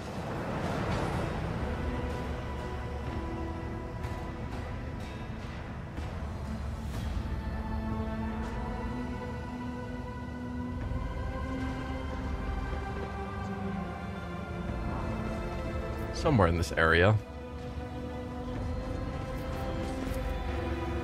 During early shifts, railway hubs direct thousands of containers carrying the rogue trader's cargo to various destination compartments. An expected result. Did we fail to move the container? Despite your best efforts, the container does not budge an inch, but you hear an unpleasant crunch in your lower back. Come on, Abelard. There's goods there, probably, that we were unable to grab. I can't have someone else try. Yeah, there's a door there.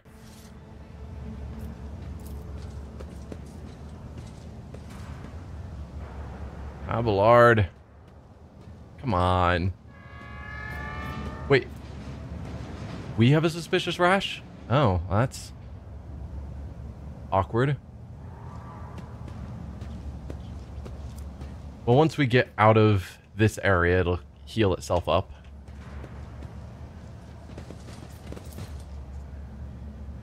Bay's bulkhead is marred by traces of gunfire and rust-colored stains from an old blood that was washed off, never properly washed off.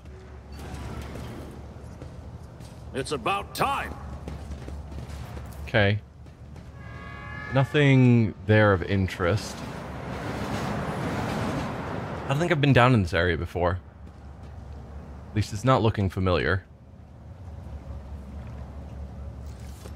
We've got controls here for something that we certainly haven't used yet.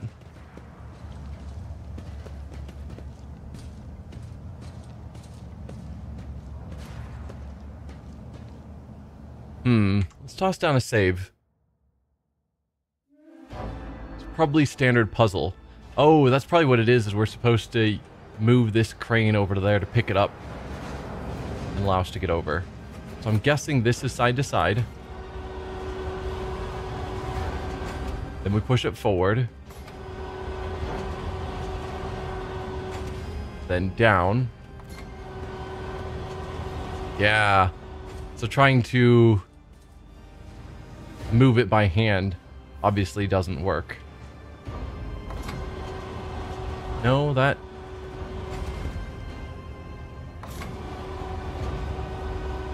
The claw's jammed again. Now we have to attach it to the container manually. Okay. Secure it in place. There we go. Meanwhile, this guy's like, what are you doing, Rogue Trader?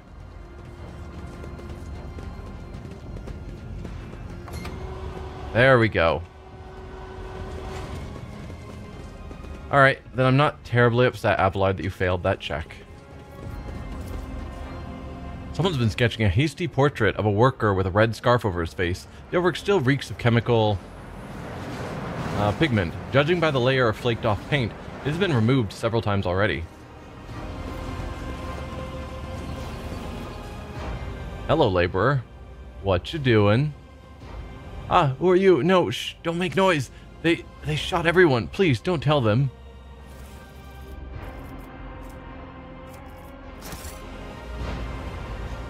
Huh. I won't tolerate weakness. Anything else I've missed?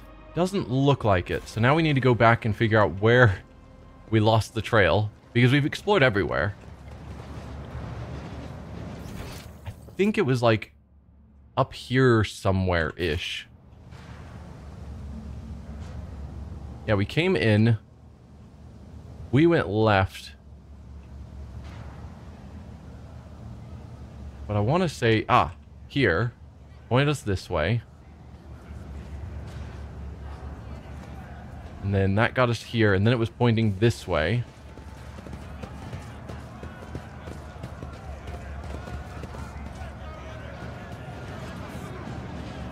Right, that's where we just grabbed some loot. So... A new challenge for me? Oh, right. Montag, we haven't talked to you yet. Tire-worn loader is barely fit for purposes at this point, but the Enforcers still see its complex maintenance as the lesser evil compared to hiring ignorant, clumsy scroungers to do the job. Is there anyone else of note here? The workers, beaten to within an inch of their lives, are returning stolen power panels, wire, micro lumens to containers marked disposal. Yes, your lordship? What about you? Yes, your lordship. Servitor? Anything unique you? Nope. Alright, Heinrich. The Infernus Master salutes you cheerfully with his low stick. Lord Captain, what an unexpected encounter. What brings you to this compartment? The famous cuisine and magnificent vistas, no doubt. I seek the Bloodspun Web's temple. Do you know where they're hiding? What are you doing here? I must take my leave. What are you doing here? I'm here to patch up Savage, locomotive number 3, under the Tech Priest supervision. That old grump is my personal favorite on the entire freight line. Every couple of years, Savage gets mad, his boiler catches fire, and starts spitting steam at the repairman. Guess who they call to take care of him in these situations? The Inferni, of course. And after I've done all the most dangerous work, that's when the Iron Brains come in. But that's alright, I love Savage. When he's in a good mood, the feeling you get standing at his levers and speeding down the freight line is indescribable. I envy those Tech Priest drivers who get to operate him every day. The roar of the boiler, the wheels thumping like mad, and all the furious power pulsing in your hands, responding to the slightest movement. How about, there's a mischievous spark in Heinrich's eyes, I introduce you. Hey Dragon Tier Leather, welcome.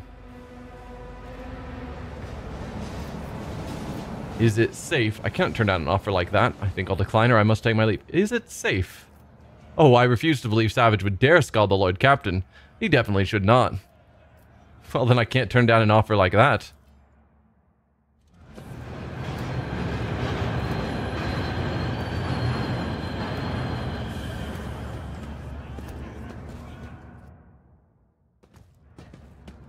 The panel before you is covered with technical runes, lumens, and levers. The platform shakes with the boiler's mighty vibration as the iron beast beneath your feet growls and snorts ferociously. Heinrich squints contentedly and whispers the litany of ignition before turning to you. The machine is angry and refuses to obey. Right now, Savage is powered by the auxiliary maneuvering engine. We will need to start the main rotor if we want to take a trip down the freight line. Initiating the train blessing algorithm. Let not corrosive wear separate the wheel set. Let the traction drive receive the touch of the motive force granted by the invisible hand of the Omnissiah. Let his grace strengthen the joints and supports that lift the body above the decay of mortal tracks. Hear me, driver, and praise the machine god thrice, for it is only his will that the miracle of sacred locomotion is accomplished. The blessings has been successfully executed. What about these locomotives? They look like repurposed parts of other machines, but maybe that is the aesthetic the designers were going for. I mean, probably some amount of repurposing is involved, but most important machines are made to standard construction templates that the Tech Priests have been slowly collecting and gathering so that they can learn how machines used to be fabricated and remake them.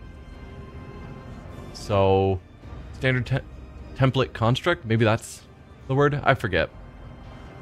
So I'm assuming something big and fancy like this is probably made based on a construct template. And then it's been patched up for centuries by the various workers using whatever parts they can find. Listen to the rumbling noise coming from the boiler. The stubborn machine does indeed seem remarkably similar to a wild beast. The roar of the mechanism resembles horse growling, and the scarlet glow of the lumens on the control panel makes you think of a malicious glare of a predator. The spirit of the machine is vicious, but strong and lively. What should I do? Put your hand on the big lever and gently give it a pull. Very gently. Heinrich's face is focused, but his voice has not lost any of its playful cheer. Savage does not like to be hassled. Resolutely grab the biggest lever. I assume this is grabbing it and not pulling it, and then this will be the gentle pull. A deafening clang resounds from Savage's innards, and the train shudders underfoot, as if preparing to leap forward. Whoa, careful, your lordship. Don't let this monster smash us against the nearest wall. Put your hand on the big lever and gently give it a pull. Very gently. And its face is focused. Alright, gently pull it towards me. A few erratic jolts shake the platform, and an indignant groan emanates from the depths of the machine. An intense shudder passes through the lever and into the palm of your hand, and there is a strange feeling of emptiness in your stomach. Savage's fiery heart is stirring. Do you feel it? There is so much energy and defiance in him. This is a rocket, not a locomotive, unruly and enamored with speed, but quite willing to submit to a strong hand. There is almost a loving tenderness in Einrich's voice. Pull the lever towards you, smooth but firmly. Then pump the fuel with this command rune. Smiled Einrich, unruly and defiant, but submits to a strong hand, much like yourself. A roguish gleam appears in his eyes. You don't say. Alright, let's pull the lever and pump the fuel. A new explosion inside Savage shakes his iron body, causing your eyes to see double from the vibration. Now you're feeling his real power. He can run down the entire freight line in a minute given the chance, and kill everyone who rides him at that speed. Now try applying some thrust to the main rotor. Grab those paired levers and give them a firm tug. Reach for the ornately carved levers and awaken the beast. Or wink at Einrich, show me how it's done. No, I'm going to do it myself, of course. And by I'm going to do it, I'm going to let Pascal show me how to do it. A torrent of steam bursts from the slit in front of your face, but Einrich deftly covers you with his shoulder. A moment later, you realize that you cannot hear a thing, or rather, you hear only one thing, the roar of the engine, triumphant and powerful. Looks like Savage has agreed not to kill us both. His tech priest guardians will be pleased. All hail, the Lord Captain. You have subdued a mighty beast today. Now, I'm sure you have urgent business to attend to, and it's time for me to drive Savage down the line and see if he is feeling cranky. Yes, STCs, but I wonder if it's not parts of several STCs given the open platform and slightly convoluted controls. But maybe I'm thinking too much in it. It's possible. They mentioned that the train was requisitioned by the rogue trader before Theodora. I'm assuming it's possible that they combined multiple STCs to create it to the rogue trader specifications. But it feels like a train is something common enough that they would have a pattern for it and just follow that. But maybe there are some modifications based on the rogue trader's desires. Who knows? It was most intriguing. I'm pleased. Have a good trip. I doubt that I'll have much use for this lesson. Change of plans. Full speed ahead. We are heading down the freight line. That was most intriguing, Einrich. I'm pleased. Einrich lowers his eyes and grins. Could I have wished for anything more, your lordship? I now wish I'd asked him about the blood-spun web. We skipped it because I wanted to see this thing first, but if he's leaving, then I should have asked earlier. Alright, have a good trip. Everything is going to be alright. A Savage would never fry me, right, Savage? Alright. So... yeah, we've got our latest mark telling us to go this direction. And then that's where the path ends.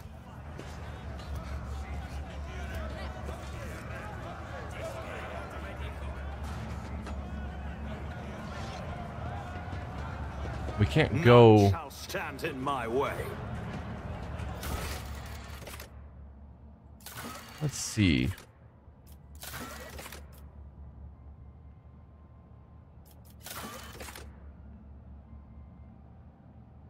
The soundless shadows sank into the dark, slashed feet crescendo, a fatal dance. Blade song and tempo, each edge an echo. Twin odes to death throes. Now on her sacred blood, as she once trod the backs of foes, tread countless souls, but none who know. That's the clue we were given.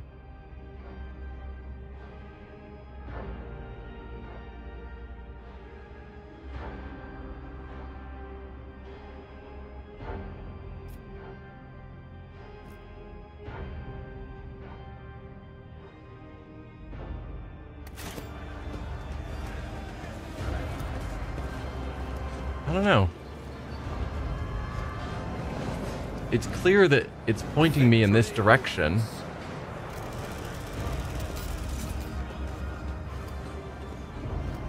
But I would expect there to be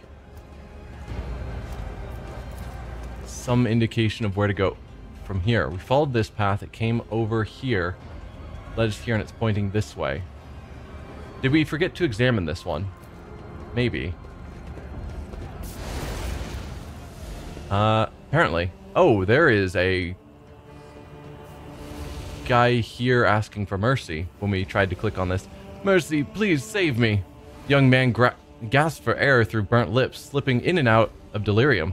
His skin is dripping from his gaunt body, like melted wax from a candle. His eyes, somehow intact, alive, clear, and filled with pain, stare at you from under his caked eyelids. Who are you and what happened to you? Iconoclast, switch to your Vox. Get some enforcers and Medicaid personnel in here now. There's a man in need of revival. Once he is recovered, assign him to be a scribe's apprentice. He's too badly injured to go back to a worker's life. Do you know anything about the mark next to you? Who are you and what happened to you? I'm Vale, a cleaner. I was in my house, asleep. Enforcers came, set fire to it. I didn't make it out in time. Yeah, we can see the enforcers have burned the place. Do you know anything about the mark next to you? He tries to turn his head, his blackened skin crunching as it opens into scarlet cracks. A spinner came. He painted the symbol. Then he gave me water and whispered a strange verse. He told me to memorize it and to recite it later so that help would come. And here you are. Then I should... He began to whisper, his lips twisted in pain. To soothe Soot-smirched soul, her mercy she did grant. Last breath expressed, knife met heart. Removed from chest, passed on to death. Her duty blessed, a balm for those who suffer, anguish and distress, a longing brought to rest, of mortal bonds the soul divest.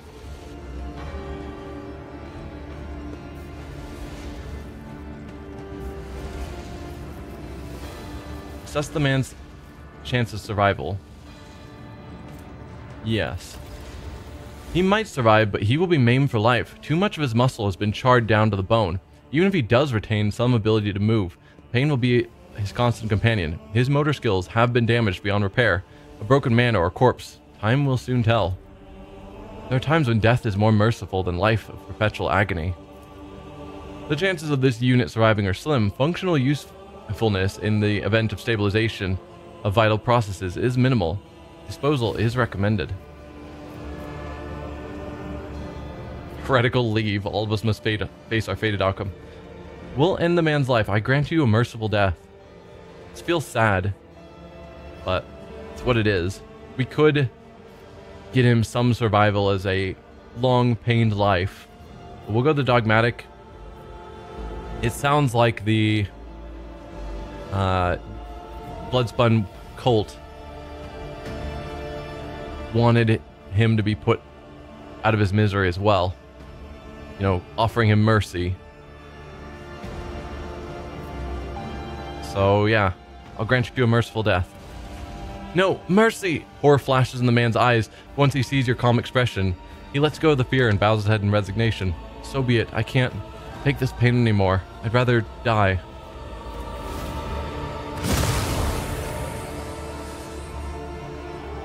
There is no curse more terrible than an existence between unlife and undeath. You have liberated a tormented soul, Domin Ignatius. The Undying One sees the good you have wrought. It's about time. Okay, so that was the next clue. He came from here with the enforcers. I wonder if the path... Because they said that sometimes paths are blocked by people building their homes. And then the enforcers just torch it to reopen the paths that are supposed to be available. Part of me is wondering if the next direction I'm supposed to go is through here somewhere. Lord Captain, the enforcer quickly puts the safety on the flamer and points the nozzle away from you. How may I serve you? What are you doing? Burning the poor shacks, Lord Captain. The rival build them, cutting off the air supply to the next bay and making it difficult for the Inferni to work. We've told the serfs to get out of here time after time, but they won't listen, Lord Captain Frenzo has ordered everything to be burned down, and afterwards this area to be sealed off.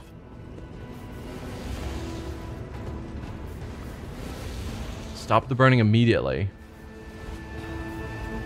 I guess if we wanted to look for other survivors. Stop the burning immediately. Stop the burning.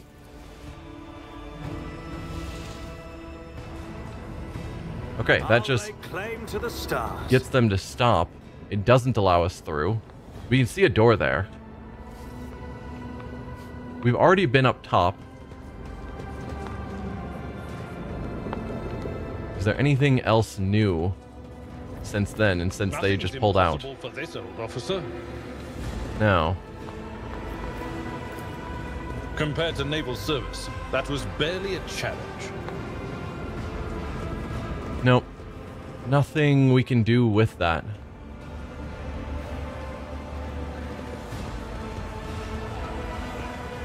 Now we're back to here. We got the next verse.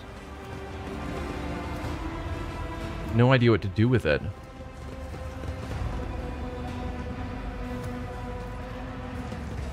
I mean, I guess we could head to this side and see if the trail continues. This compartment is in quite the state. The new captain is making changes at least. Yeah. I mean, it's the problem with us as a new Lord Captain making changes, but also they've got a new enforcer head here who is making his own changes. So we don't know really what the state was beforehand, what the intent was of the previous... of Theodora and the previous leader of this compartment. Because each could have had their own opinions. None shall stand in my way. But yeah, I'm looking for another clue. So we've already looked at this one. It pointed us to this one. This one pointed us down. Oh, that ringing noise is not friendly. Or at least it pointed us to this guy who gave us our next clue.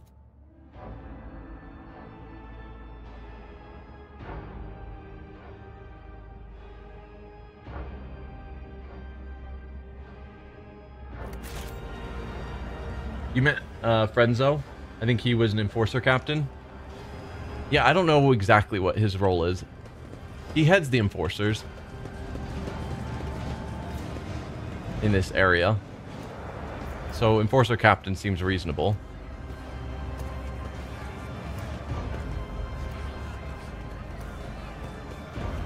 But I feel like I've wandered this area and talked to everyone a whole bunch.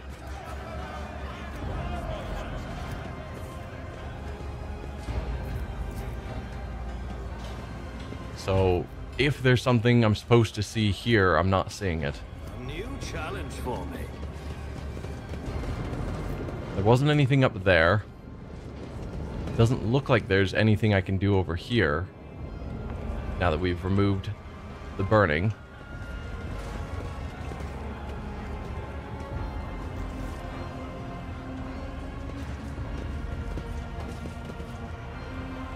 Have we been back here? Yes. That's the flute player. That's the way to go down. Oh, we've got a new path suddenly here that wasn't there before. Perfect. Victory awaits. Alright, we've got a trail to follow. Nice. Oh yeah, we have this guy who is labeled as Dead Man that we couldn't do anything with before. And I was confused by a guy named Dead Man standing on a ledge above a train track.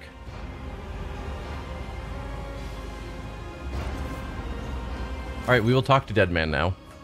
A sinewy, middle-aged man watches the bustle of the bay with a detached expression. Every so often, whenever his eyes linger on the blood mark inscribed nearby, his face changes strangely, and his hands clench into fists. Just as you begin to hear the rumble of an approaching train, the man's gaze turns towards the tracks.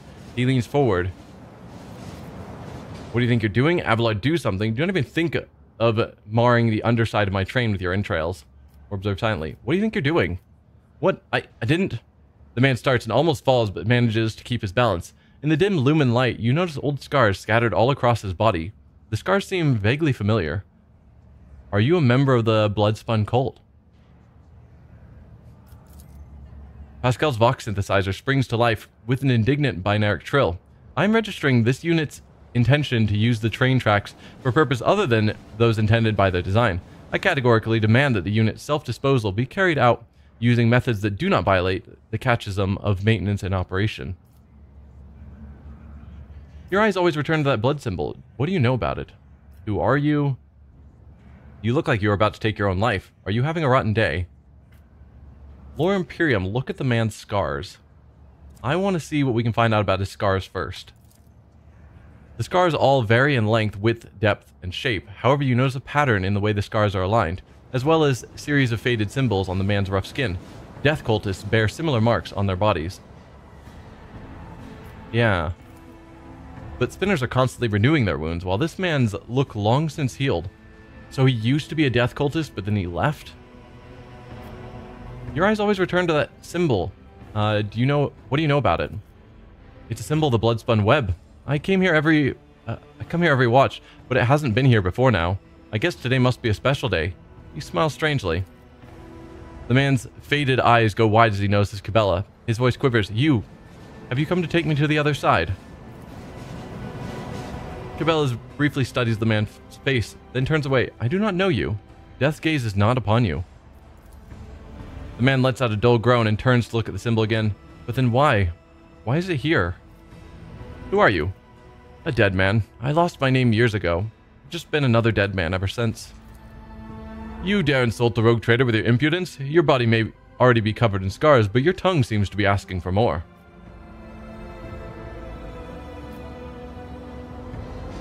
You know the symbols of the Bloodspun web, and you bear similar scars. Are you a spinner? I was, but I failed to complete my final assignment, so I was exiled from the cult.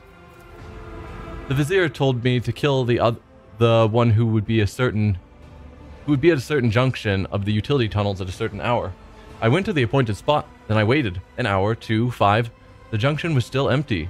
Nobody came. After hours of waiting, I finally realized the person at the junction had been me the whole time. It was my turn to go to the Undying One, but I was afraid. I couldn't do my duty. I ran. Wow. So he was doing a trial.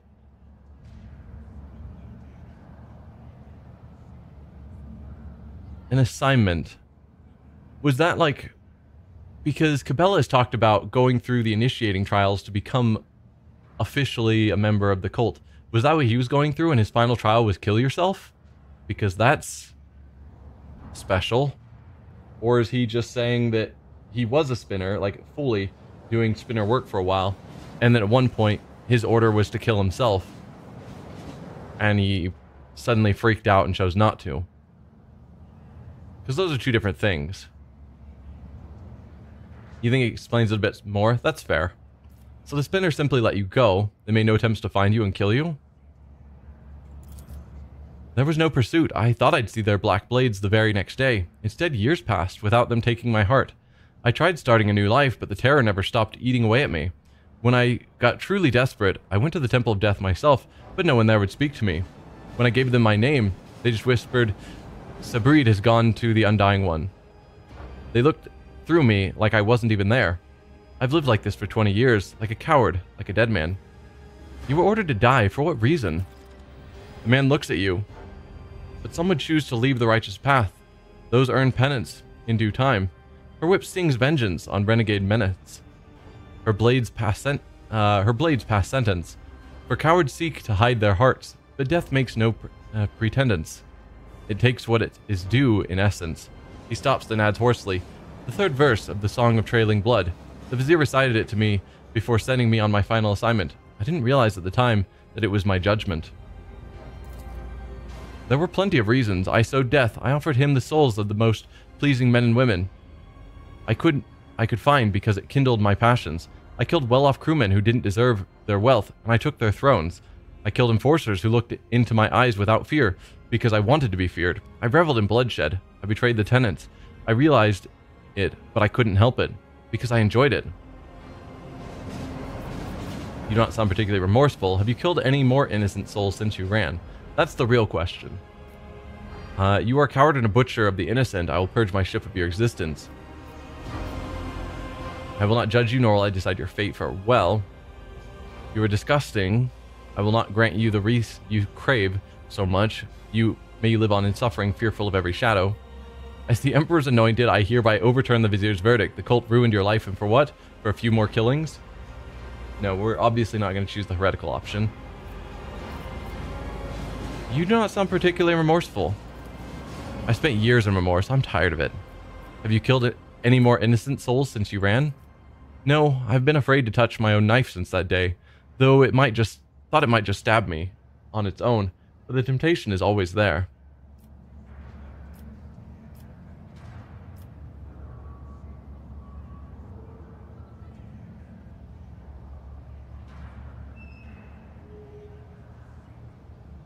Let's see.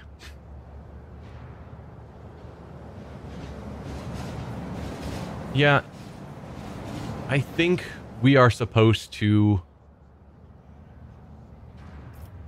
sentence him.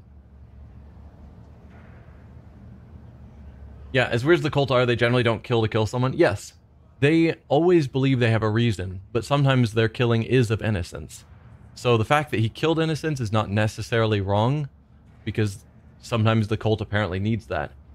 But it should always be people that the Emperor has pointed them to kill, not just killing for the sake of getting wealth or their own interests or just for the fun of killing.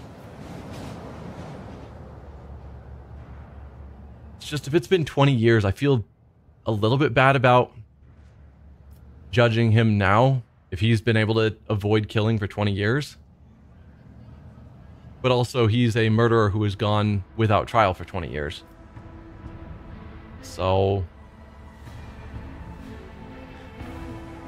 I don't have strong feelings one way or the other, and clearly the cult has led me here to pass judgment, and so I shall. You are a coward and a butcher of the innocent. I will purge my ship of your existence. The man does nothing to stop you. He even leans closer to the rails, accepting his fate with a smile on his face. The Undying One is death. I mean, can we not damage the train? Can we find a better way of doing it? Like a knife. I guess not.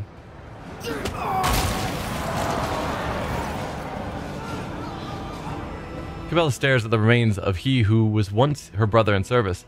Truly it is better to die for him than to live for yourself. This he forgot.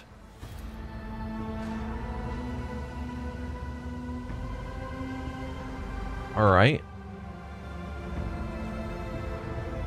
Well, that trail pointed me here, and now I'll lay claim to the stars. now it's obviously ended.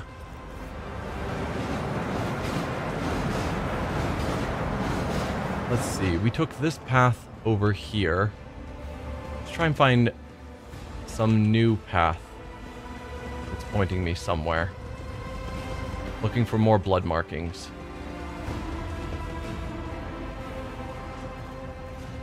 Maybe they didn't want to make another animation. Yeah. Just feels like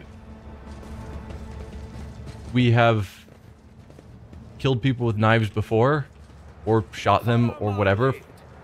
Seems like it'd be easy for us to have done it that way.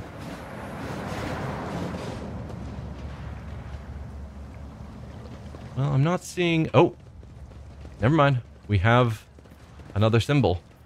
It's like, I don't see any more symbols. And then suddenly I do. A footprint has smudged this symbol slightly. The trail leads towards the slums. Not a huge surprise. So we're back over here. I don't see obvious blood markings one way or the other.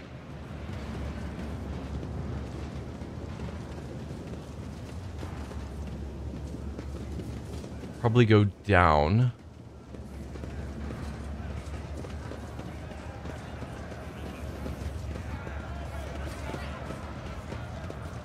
Okay, here we go. We got another marking.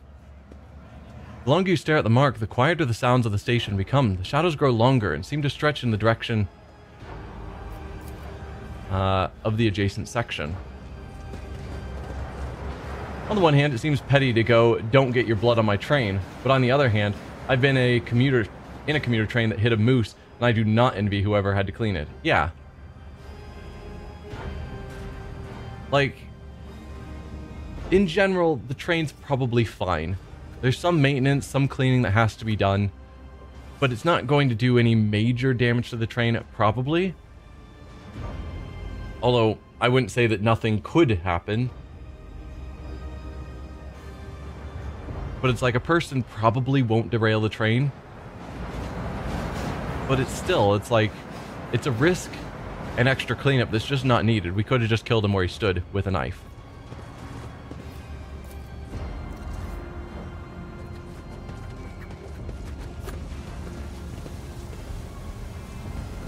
Alright, we've already been through here. I don't see... Oh, I see more markings. Ah, we're now pointing at Zdenna the Outcast. Challenge for me? We already talked to you. You're just wandering around in the dark, looking for the light, but it's nowhere to be found. Do you really not see it? There is a blood symbol next to you. I have seen such marks before. Is this another part of the song of trailing blood? Zdenna bursts into hysterical laughter. Oh yes, the song. Here, listen, listen. The woman starts chanting hurriedly. She wandered an eternity in dark, yet was consoled, web foretold. Undying one's blood secret glowed, a light to guide her faithful fold. But threads must end, and so the spider did that which was owed. Her life and death to ship bestowed. She laughs again. And you'll see if you learn to see. Look into the darkness. Look, look. Peer into the darkness. I cannot fathom what I'm meant to see here. You peer into the darkness and are gradually able to make out the outlines of objects hidden in the shadows, rotting corpses, rough walls, the twitching death throes of infected people left here to die. You see no light in this place, only more darkness and despair. You don't see, do you? You don't see. Zdenna shakes her head frantically and starts tearing off her rags. Strips of her decaying flesh peel off along with them. You will not see until you become like Zdenna, the flesh and blood of this ship. How do I become the flagship's blood? Oh, Zdenna will show you, and you'll see the true light. Come now.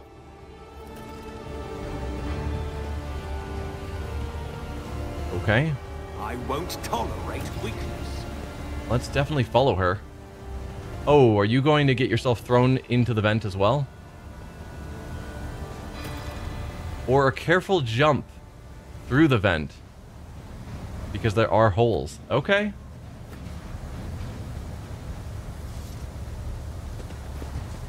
I'm assuming I don't have to time it. Because that would be madness. The rotating blades promise nothing but a senseless and brutal death. Slipping past them would require some unreasonably precise calculations, or blind luck. While listening to the air currents, for a moment, you think you hear Zdenna's whispered prayer rising from the depths of the shaft. Requires dogmatic. Pray to the Emperor, I put my life in thy hands, for I believe truly that thou wilt protect. A heretical option. We could just jump. Or shout into the shaft. I've had it with this madness and with your riddles. I'm not going to risk my life for the sake of finding some temple. Or step away. We will trust in the Emperor. I put my life in thy hands, for I believe truly that thou wilt protect. We've got a crew that's basically all dogmatic. Except for Abelard, who is focused on following the rogue trader, and so he'll probably follow us anyway. And the dogmatic people probably will be fine with this. The words come easily, and all of your doubts fade away. Somehow you know, with certainty, that your life will not end here. Alright, let's make our jump. Did you already go to the gruel pot? Yes, I did. We went through this whole area, doing everything. Put your life in the Undying One's hands, Domin Ignatius. For the throne's sake. Stop, don't do it.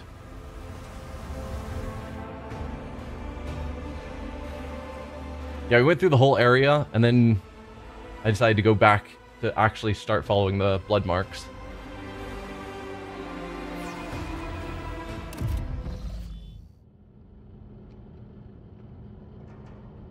Okay, did the rest of the party not actually follow me?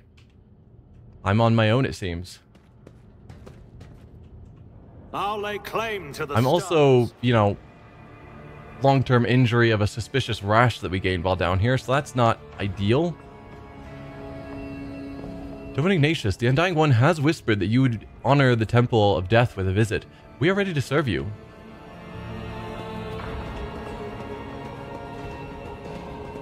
It's not good when I'm left on my own, because then I'm forced to use my own skills, and my own skills are not fantastic. We could athletics somewhere. I'm going to avoid that for now. Follow my lead. Death Cultist bows his head reverently.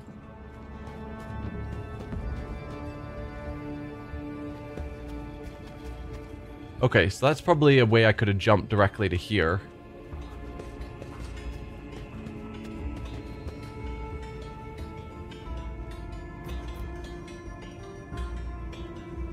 Okay, we could go down that wire.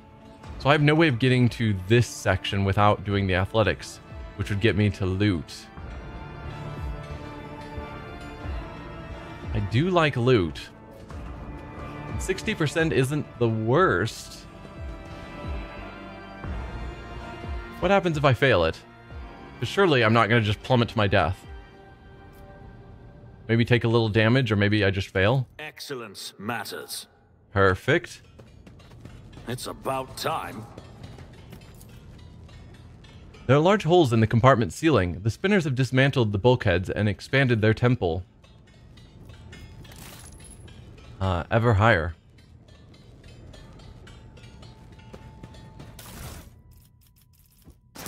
More loot. Sadly, I think that means I need to jump again. Ah, this one doesn't have a chance. We auto-succeed. Brilliant. None shall stand in Go back over here and climb down.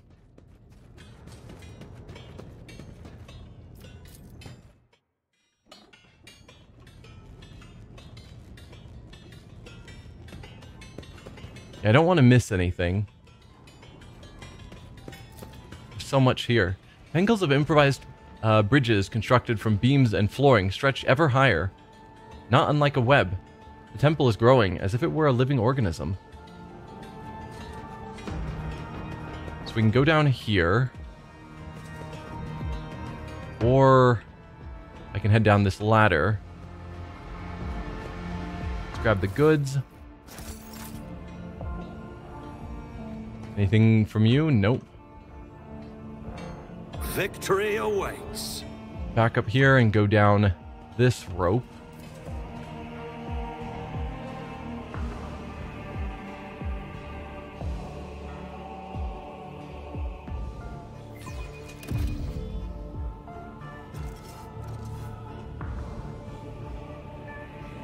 We need to investigate.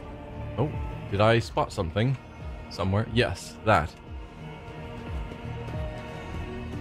Perfect. Let's loot it.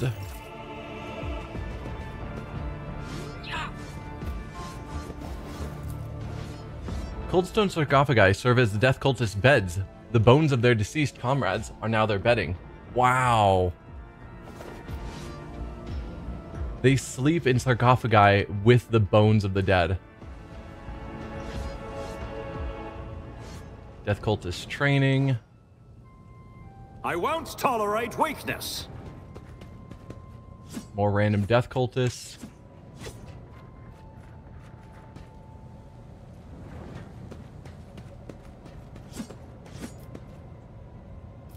I guess let's athletics here. This cannot be. Oh, we took another injury. Fatigued. Not ideal. It's I fine rise though. to the occasion. Bloody Pact. So a couple of one-handed weapons. We'll have to see how those compare to Cabela. What she's currently using. Though I am liking her using a greatsword.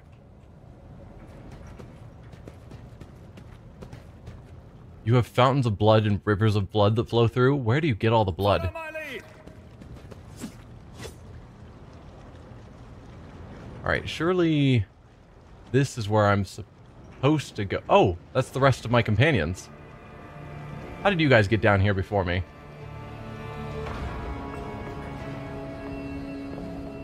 Well, I want to check out everything else first. So let's avoid getting too close in case it kicks off something. They took the stairs? Madness. Who would use stairs? I'll lay claim to the The stars. vent is far more fun. Okay, so there isn't anything else over on this side to check out. Why do you have dead people just mounted on whatever these boxes are?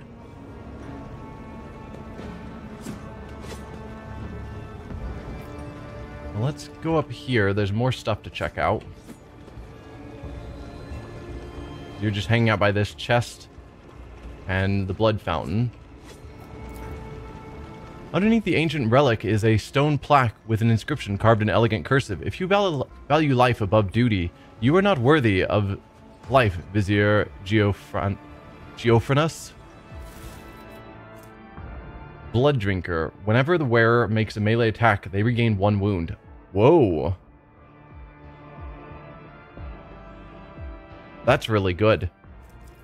For Cabela, of course. Roman Ignatius, the Undying One has whispered that you would honor the Temple of Death with a visit. We are ready to serve you. Alright, let's sneak around the top here. Again, trying not to get involved with whatever's happening there. None shall stand in my way. Crimson torrent flows from the statue's hands, a symbol of the countless deaths offered up in his name. Can't even see up there.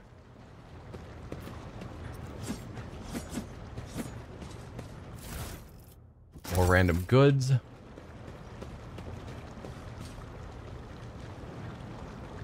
Yeah. I was hoping to see more of that statue, but I guess not. Alright, let's go down and see what's going on here. We've got the Vizier, 6th, 5th, 4th, 3rd spinners. I think Cabela was the 2nd spinner. And is the Vizier the 1st spinner then? I think so. Before we talk to the Vizier, because I think that's going to be the more interesting situation, let's talk to our party members. Maybe check out the Medicae and then work our way down through the numbers. You think you prefer chocolate fountains? Well, that just sounds exceptionally normal. It's about time. Okay, we can't... Oh, I was going to try talking to people, but it seems that's not happening. A frail old man, gray beard tinged with blood, folds his wrinkled hands in a ritual gesture. His body is covered in scars, some old, some fresh. His eyes are sewn tightly shut. His mouth is a cleft at both corners, making his jaw seem eerily snake-like. And the Lord of the Ark walked the path of a life, in the footsteps of the web's very first spinner, and the servants of death bowed before him, for the Domin is the giver of life. The old man goes still, his head turned to the side. He nods towards the temple's muffled silence. Yes, yes, truth like a stream pours from your lips. We welcome him as the tenants demand. Your hues are almost as pale as the gray of your beard. But what is this? Cassia flinches and takes a shuddering breath. A scarlet whirlwind shines through the faded colors. A thin blade appears in the old man's trembling hands. Although his arms are stiff and look like they can barely bend, in the next instant, the dynasty's symbol is etched on his forehead, dripping blood. With a brief motion, he flicks the blood off his blade, and several drops land on your face. The blood-spun web welcomes its new lord. I am the Vizier. For many years we have waited, and now you are here. We have waited, whispers echo his words from the shadows.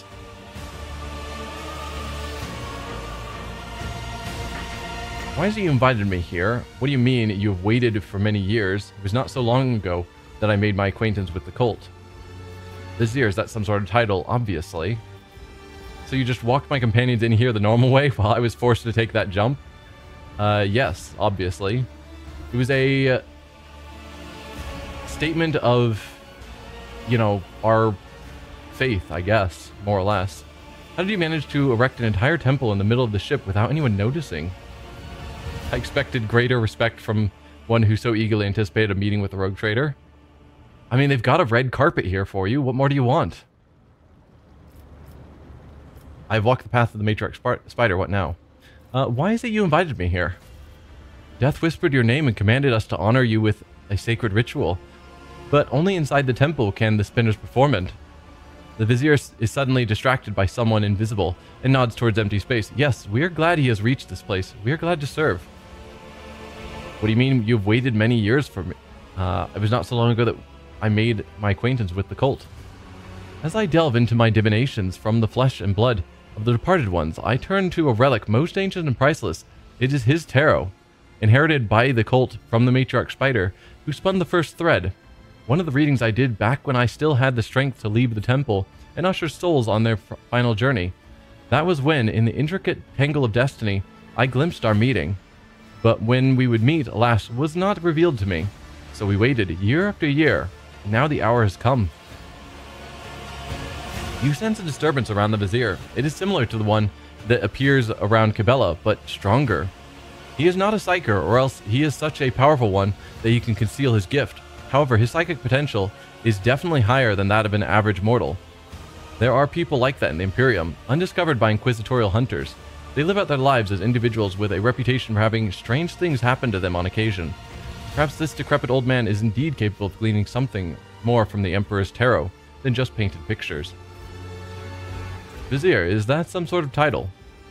It is the name we give to the first spinner, the one who has learnt the wisdom of the tenets of the web in order to lead others. I may have a duty to instruct and spin bloody threads, but in all other ways, I am as much his servant, and yours, as anyone else in this temple. So you just walked my companions in here the normal way while I was forced to take that jump? The spinners guided them along a different trail. You had to take the step, for only you were meant to become the flagship's blood, Domin. There was no reason to test the faith of those who follow you, for this burden was for their lord to bear. How did you manage to erect an entire temple in the middle of the ship without anyone noticing? Followers of the cults once inhabited the tunnels between the bay's bulkheads until the threads of fate were tangled, and the domain of ages past gave us this compartment. We set ourselves to building spacious halls where the shadows hid the images of him, and the spinners themselves would whisper of death, and thus the temple that you see began to change. With the succession of viziers and the cult's generations, we are building it still, slowly but surely. I'm not going to insult them of expecting more respect. I've walked the path of the matriarch spider. What now? The Song of Trailing Blood tells of a path fraught with trials. By accepting it and setting out on that path, you pass the first one, the trial of resolve. But for not everyone is prepared to shun their fear and doubt and embark on a search for the unknown, a search for death. The trial of compassion was the second one. You passed it when you put yourself, albeit briefly, in the service of another soul, a man suffering from burns. For the choice between life and death is to be made only by those willing to take responsibility for the pain of another. The third was the trial of justice. In assuming the role of judge for an apostate of our fate, you declared it your right to influence the balance of life and death that the errant soul had upset. And the fourth was the trial of duty. For duty always leads to death. We are prepared to render our duty to the undying one, fearless and accepting of our purpose, which is to serve him. You too have proven yourself prepared, and the 4 trials have brought you here. Were the trials truly necessary, would not a conversation have sufficed? The path I have walked has helped me to understand myself better. You forced me to undergo all this just to share your wisdom with me? Are you out of your mind? No. It's fine. What would have happened if I had never reached the end of the path? An interesting question. Were the trials truly necessary, would not a conversation have sufficed? The vizier bows his head guiltily. Such are the tenets of the web. They are all we have ever known, and the only life we have learned to live. The path you walked was a gift from the Undying One, and so we decided that was how we were to honor you. The vizier's sewn-shut eyes seem to peer into your face, studying it. Then he turns away and speaks into the empty space again. Peace, my brother. The time has almost come. Who is it you talk to all the time? I see your eyes are sewn shut. Are you blind, or is that another one of the cult's trials, or cult's rituals? We know that part of their early training, their eyes are sewn shut. And probably as Vizier, he willingly has kept his eyes sewn shut. Who is it you talked to all this time? The Vizier turns his head as if looking around the temple.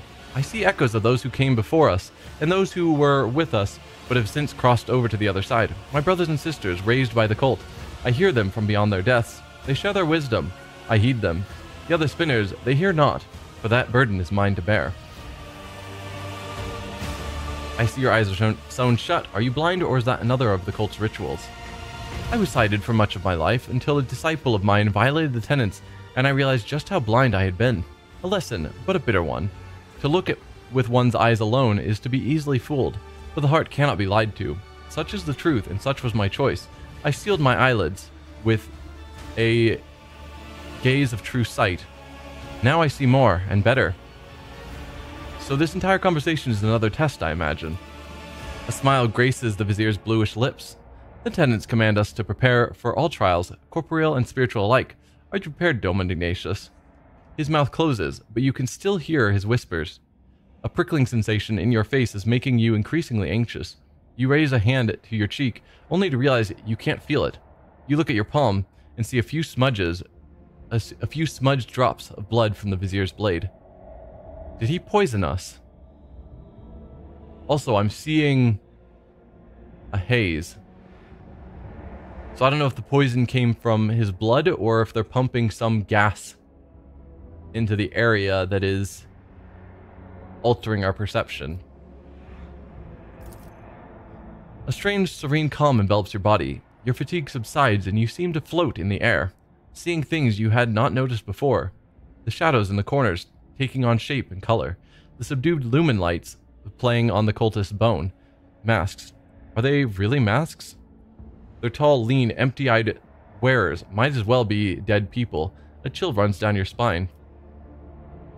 Look around the temple, or Medicae test. What is the meaning of this? Medicae that we would pass because Cabela is here. Having us ask what the meaning of this is, and Cabela just tells us the answer. Let's look around the temple. One moment the walls of Death's sanctum grow infinitely wide, the next they are so narrow as to make it hard to breathe.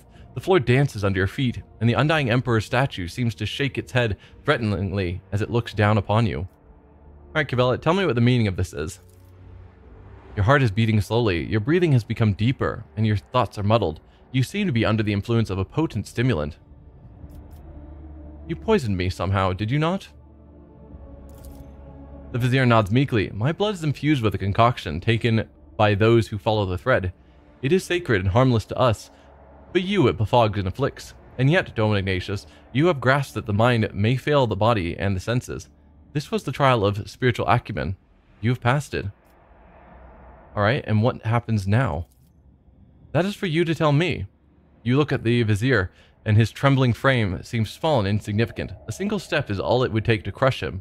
But the visions are starting to wear off, and now the old man towers over you. The keen gaze of his sealed eyes is studying your every movement, waiting for a response. First, you're going to give me the antidote. I mean, it seems it's worn off already. Now you're going to initiate me as a servant of death. Enough tests and trials. Your insolence has crossed all reasonable lines. You'll be punished for that. No. I'll ask him for the antidote, I suppose. There is none, but I will ease its effect and quicken dissipation. 3 long, thick needles appear in the Vizier's hand. A moment later, they are inside your body, one in your neck, one in your shoulder, and one between your ribs. You feel no pain or discomfort. On the contrary, your mind feels clear, and your muscles regain their function. The Vizier then carefully removes the needles. Now you will feel better. Now you're going to initiate me as a servant of death. Like, I'm not going to insult them, or say that they're insolent and they need to be punished. So I guess we'll be initiated as a servant of death. A servant of death, hiss the echoing whispers from the temple, and the Vizier bows his head reverently. You have become the blood of the flagship. Now you become one of his faithful servants. We may not name you a spinner, for a spinner's thread demands the forsaking of one's previous life, but the blood-spun web will still accept you. The tenants allow it, but only for a doman who has followed the trailing blood until the end.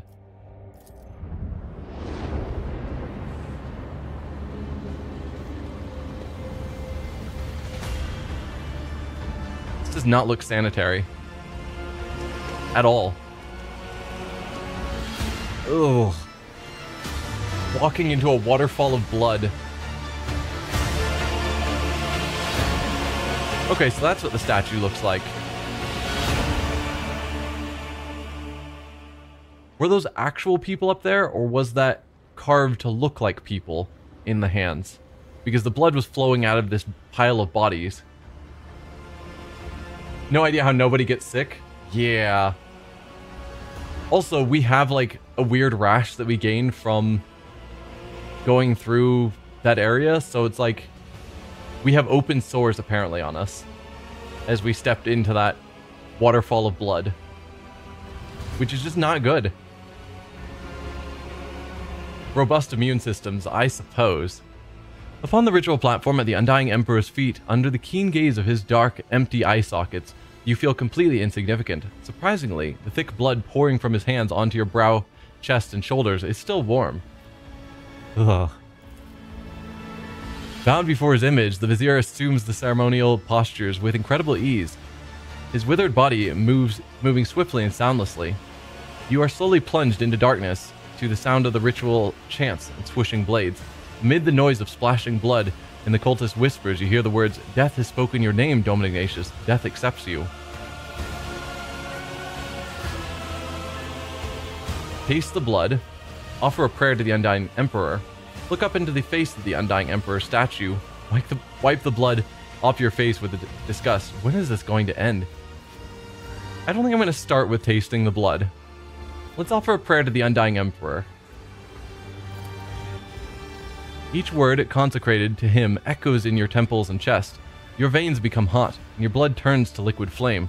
You have no fear in you. A whisper seems to come from above, from the Emperor's lips of stone. I see you. Could the lingering intoxication still be playing tricks on your mind? You don't think you were dogmatic enough? You didn't get this far? Okay. It's not surprising that you need to be dogmatic for this. These people are extremely dogmatic in their faith. So, yeah, dogmatic is our focus. The strange rash you developed in the freight line's pestilence pit grows pale and scabs over. A healing grace descends upon you. Well, that's nice. That pouring blood onto our pestilence and scabs causes them to heal. The Vizier of the blood-spun web. The Vizier's voice grows suddenly thunderous and snaps you out of your reflections. Death has accepted you, Dom Ignatius. Now and for all of time, you are the Blood Warden and the Undying One's most venerable servant. A strange whisper brushes against the edge of your hearing. You cannot make out the words spoken by the infinitely distant yet infinitely powerful voice. You are not even certain whether you actually heard something or simply imagined it. We gained Battle Trance. This ability costs 5+ character levels divided by 2 wounds to use. The character removes the blinded, immobilized, prone, slowed, staggered, and stunned effects from themselves. This ability can be used even while stunned or prone. Well, I mean, obviously, if we couldn't remove stun from ourselves while stunned, it would be silly. If the character has no negative effects to remove, they instead gain 1 AP and 4 movement points on the current turn. This ability can only be used once per combat and cannot be used during the first round. So we just take a bunch of wounds to give us an additional action point and more movement points, or to remove various conditions. Usually if the action point can be used for an additional attack, it would say so, so I'm guessing I can't use this to get more attacks, which is a shame. Blood Warden, very flattering. I will add it to my other titles. It felt as if the God Emperor was watching me, or so the ritual is complete. I'm going to say it felt as if the God Emperor was watching me. To many, he comes during their time of service, in images of blood and whispers from the shadows, but remember that those are mere visions, for true death will not come for you until your time, and it will take your soul gently in its bony hands. I mean, this seems somewhat insulting, but I'm hoping they give me more context of what Blood Warden means.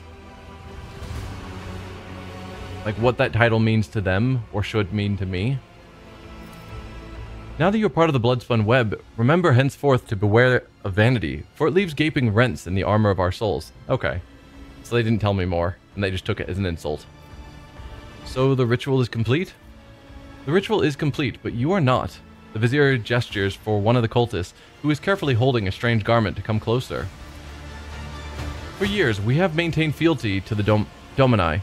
We have collected sacred symbols and relics. You are the first in 3 generations of the lords and ladies to grace this sanctum, and the first of them all to be initiated so. We are grateful. We are uplifted in spirit. Hear our exaltation and accept this gift of vestment sewn from the bones of his faithful with the threads of death. Light armor, 30% armor, no dodge penalty. Or dodge bonus. So we'd only dodge 15% of average enemy attacks in this chapter. The sight of a bloodspun web initiate's grim attire inspires terror in their enemies and pious trepidation in followers of the Undying One. For this bone armor sheathed tightly in thin leather identifies the wearer as a messenger of death itself. Gives plus 10% dodge if the wearer is not in cover.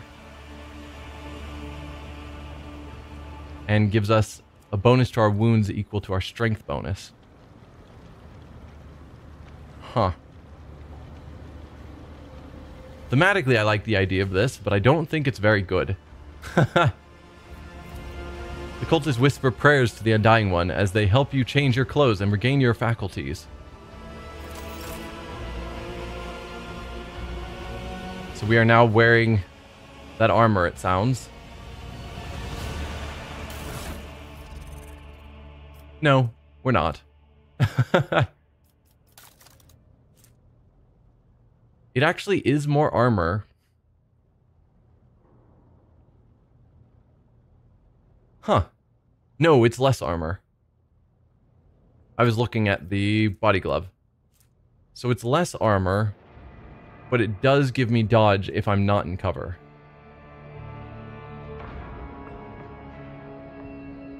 And theoretically gives me currently +1 wounds, but I've got lots of penalties because of my fatigue.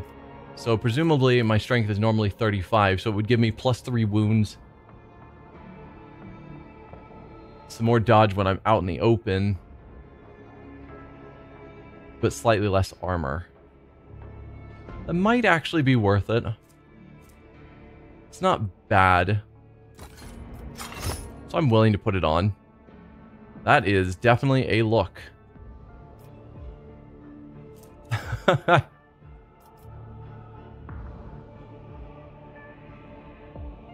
Maybe for Cabela, it could be.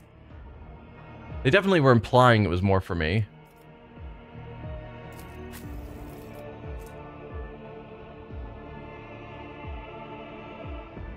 Agility bonus, dodge and parry against melee attacks. Bonus agility. I mean, it would give her a lot more armor, but I think for her, dodge is her primary focus.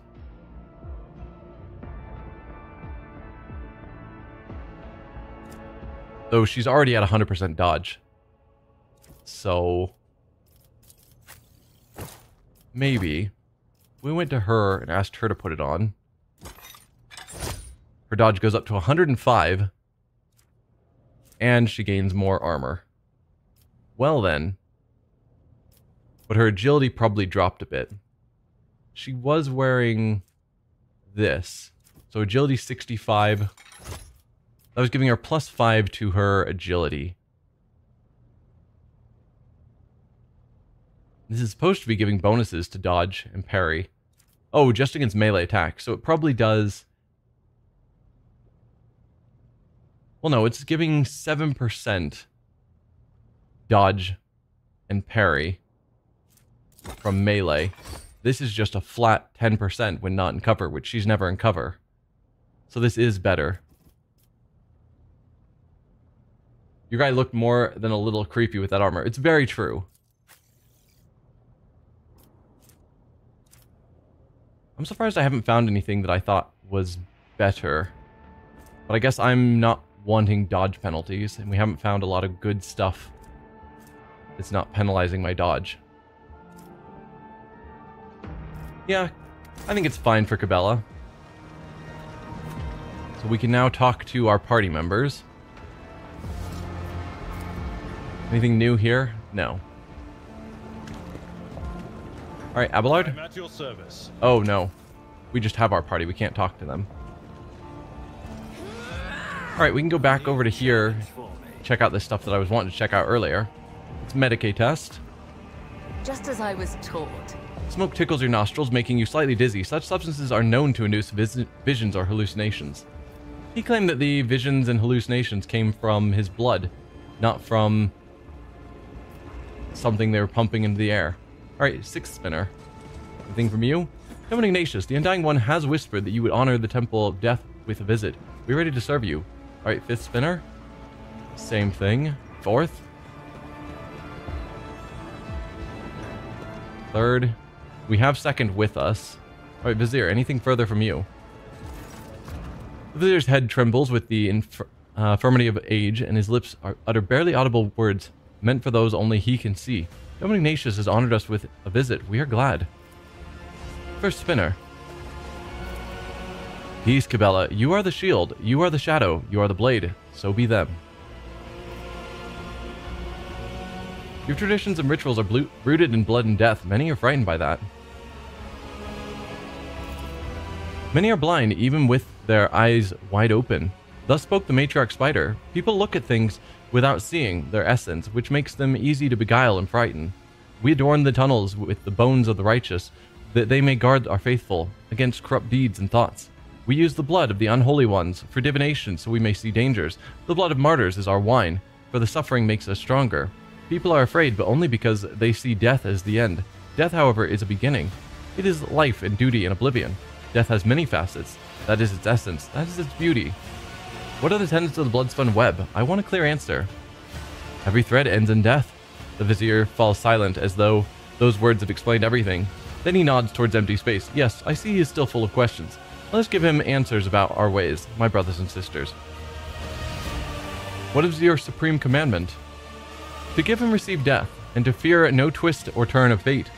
One who is afraid of death is already dead in their soul, waiting for the end, afraid to accept the inevitable. A life of fear is disgraceful. The true service is in dedicating oneself to death with no regrets. What do your tenets say about human weaknesses? The smallest stain of rot is enough to ruin the most beautiful woven pattern. Weakness is a gateway into the soul, one we hold open for new failings. It is born of desire. Kill your desire, and your weakness will die along with them. The followers of the web are skillful fighters. What is your secret? The Vizier smiles gently. I cannot share the full wealth of my knowledge, for it has taken me a lifetime to learn, but I can share this foremost lesson with you. Be guided by reason, not fury, when you fight, and seek no pleasure in killing. That is how you will win. I see. The Vizier is once again distracted by the empty space to his left. I will take my leave now. We will meet again, Doman, when the threads of fate weave a bloody pattern. And I guess we are done here, probably. So now we can just leave through the front door. A spinner, his face covered in carved bleeding glyphs, makes a respectful gesture of invitation. Let me show you the way, Doman. The way to what? Take me to the enforcer in charge of the freight line hub. I have business with him. We need to report back to him about what our viewpoint of his hub was. Show me the way, or I intend to stay here a while longer. The way to what? The spinner points his finger upward at the ventilation shaft through which you reached the temple the first time. The path to where the lay people dwell is complex, web-like. Let me show you. Show me the way. I can get myself to the enforcer on my own. I'll let him take me where he wants to go. Show me the way. Okay. He just takes me to the ability to go anywhere. Alright, take me back to the freight line. We'll keep the same people.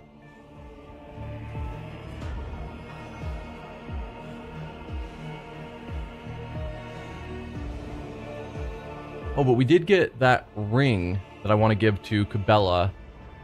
I think we got some equipment for Cabela that I want to try out. Yeah.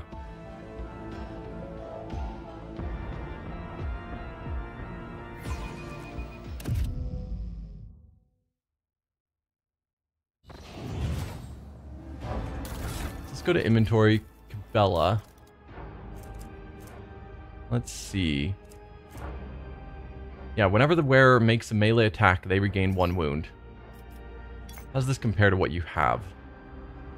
Using a medikit costs 1 less action. That's nice. Plus 10 medicay. It also grants toughness bonus movement points after using a medikit.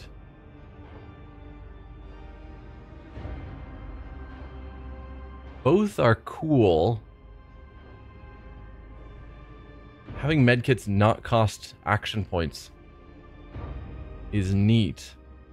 We don't use medkits very often.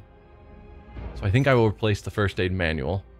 Because giving her healing every time she makes an attack, particularly with something like Blade Dance where she makes multiple attacks, could be quite useful. Now we have these, which I will give her at least 1 of, and some basic medkits. So many varied but potentially synergetic effects. Wish I had the kind of mind to link more of them. Yeah. I mean, that's part of CRPGs, is just seeing how everything links together and finding the best combinations.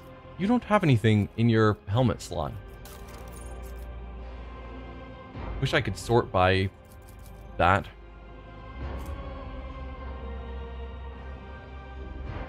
Or Imperium based on intelligence instead of fellowship. I mean, that doesn't matter. Bonus to commerce.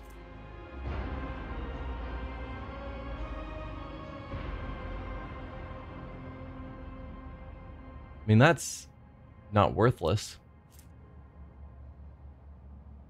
If the wearer has 10 or more stacks of Blood Blessed, they gain +1 resolve.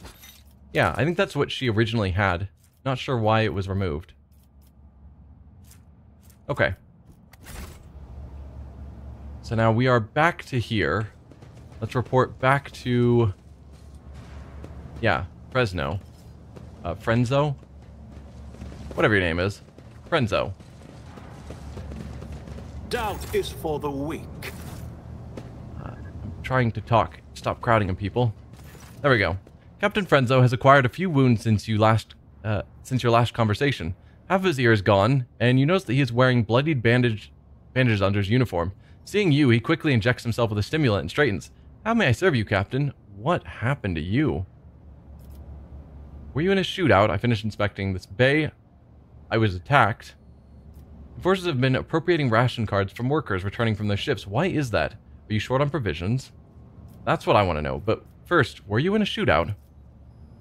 Yes, there's been a raid on a local gang. We've finally cleared out the scoundrels who were smuggling goods to neighboring compartments. No one escaped. Frenzo permits himself a brief smile and of grim satisfaction. Forces have been appropriating ration cards from workers returning from their shifts. Why is that? Are you short on provisions? The compartment has just enough food to avoid starvation, Lord Captain. This is why the enforcers are making sure that no serf has more cards than they're supposed to.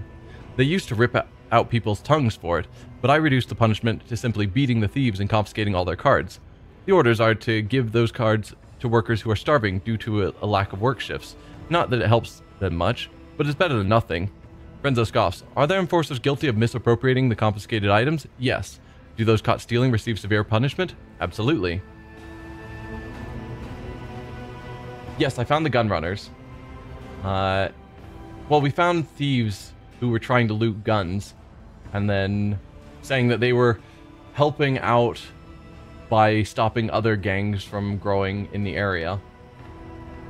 And so I killed all of them. The Nine-Fingered Gang, or whatever they were. I was attacked. Frenzo lets out a menacing growl as his face fills with blood. Who dared? Yeah, both. I encountered mutants in the Pestilence Pit. They seem to be under the influence of unholy powers. Yep.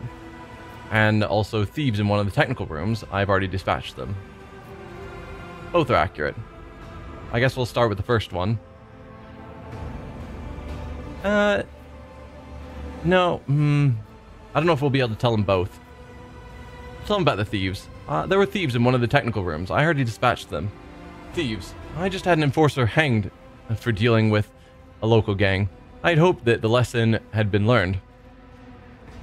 Frenzo winces as if from pain. By the Emperor, Lord Captain, why must you be so unconcerned with your own safety? It's our duty to find and shoot lawless scum. Throne, you are going to become the best enforcer in the Bay at this rate. I encountered mutants in the Pestilence Pit. They seem to be under the influence of unholy powers. You went to the Pestilence Pit? You. Into the Pestilence Pit. Frenzo stares off into the distance as he speaks. Pardon me, Lord Captain. I just can't even begin to find the words I would use if I had to tell the Master-at-Arms that you had perished in there. He rubs his temple wearily. The enforcers do regular checks to see if there are any dangerous blight-stricken rejects hiding at the bottom of the bay. I implore you, Lord Captain, leave this job to us. I've finished inspecting this bay. The captain raises a wary eyebrow. Will there be any orders based on the inspection's conclusions? Okay, we have an iconoclast option, which would cost us fuel and uniform kits. The workers are to be provided with everything they need to service the freight line properly. Food and medicine will be delivered to the bay, and you are to demote any enforcers found to be abusing their authority to the status of workers. I'm not against that. Only harsh measures will bring order to the bay, establish an execution quota, strip all corrupt enforcers of their rank, and burn away all crime. Any idlers are to be given a job, and if they cannot do anything useful, servitorize them, organize mandatory sermons, and spread the word of faith. Brutal, but I get it. I mean, the execution quota is kind of crazy. Just like, you will kill 10 people this week. Find the worst and remove them. Is just kind of crazy. But strip all corrupt enforcers of the rank is great. Burn away all crime is great. Idlers be given a job. People who can't do anything useful, servitorize them. Is a bit rough, but also the people here who don't work or can't work for whatever reason, having them just remain here in squalor and apparently eventually going to the ruinous powers is not ideal. Reticle smile insinuatingly. The source of all this compartment's woes are hunger and poverty, which are driving those people to commit petty crimes. I'm sure you would have done something by now, but there are certain rules that you have to follow that are simply too limiting, isn't that right? I'm satisfied in all regards. Carry on in your duty as before. Yeah. Iconoclast is definitely the nicer option. But I can't say that dogmatic is necessarily wrong either. Some of the dogmatic options are just super wrong. Like, they go way too far in my mind. This one feels okay. The execution quota is a bit crazy, but I'm sure there are in fact people worthy of execution in here. Stripping corrupt enforcers of the rank, yeah. I'm going to go with the dogmatic because it's one of the dogmatics that I don't think is pushing too far over the line. The captain nods eagerly. Will do. We will increase the pressure on the untrustworthy element, conduct searches and interrogations to uncover criminals. We'll herd the rabble to prayer services and remind them that your lordship's law is a stern one. We gain the Faultless Transport. The flagship's weapons deal 5% more damage and gain 5% critical hit chance. By virtue of strict discipline, the freight line delivers munitions with only minimal delay. The crew of the artillery bays now have more time to calibrate and maintain the ship's weapons. Perfect. I've been told the next bay has a labor shortage. We are going to deploy our workforce reserve there, in shackles if need be. Sounds good. Be steadfast in your duty, Captain Frenzo. The Emperor protects, Lord Captain. For the Emperor. Yeah.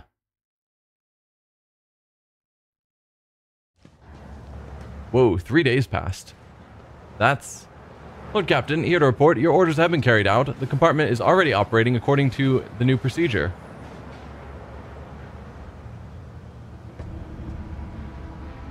Perfect. So does that mean we can look around and see things are changed? Victory awaits. And I guess I kind of want to wander around and see what's different.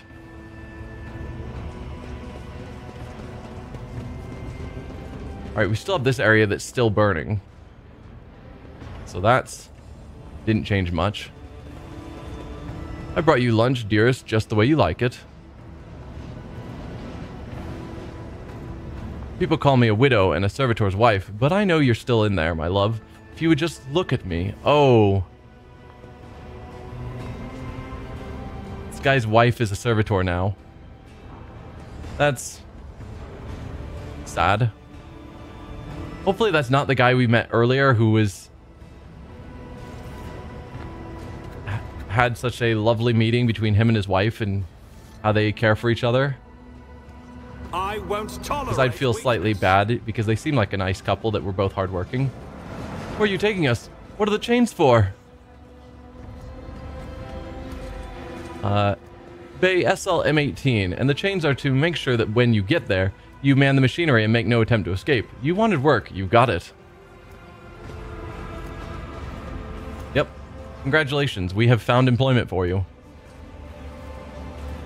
You'll be able to get food for, you know, necessities because you'll be working people.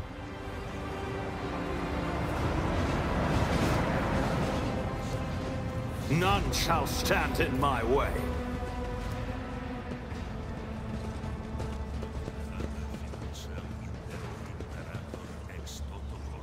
Let's see. What else can we see that stands out? Scribe here. Interference in section 00102 again. Pile of papers containing denunciations in exchange for a ration card. People willingly report the misdeeds. Oh. The misdeeds of their neighbors. No. Scroll up. Willingly report the misdeeds of their neighbors, acquaintances, and even relatives to the enforcers. Yeah, that's usually a bad sign of any society if people are reporting on their neighbors and family. It's never a good sign. Like, good societies, it's not. No. Long live the rogue trader.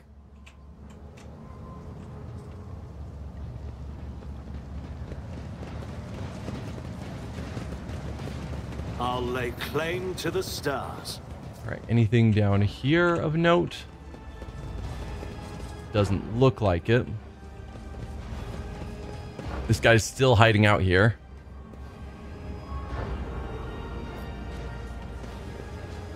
What do we have across here? So now we're getting into... no, this is where the thieves were. Where... Here. Okay. This is where the more rundown area was. This is where we had our blade fight. Oh, there's our two sworded goons who were fighting before. The compartment needs more enforcers, so consider yourselves drafted. We'll wash you off, drum up a bit more discipline into you, and put you to work. Seems like a reasonable choice. Did you find the crates at the big gruel pot? Maybe. You'll be giving us batons and uniforms. We'll be real-life enforcers? I mean, you guys seem skilled. You will when you realize that duty and order always comes first, and I'll make sure you do.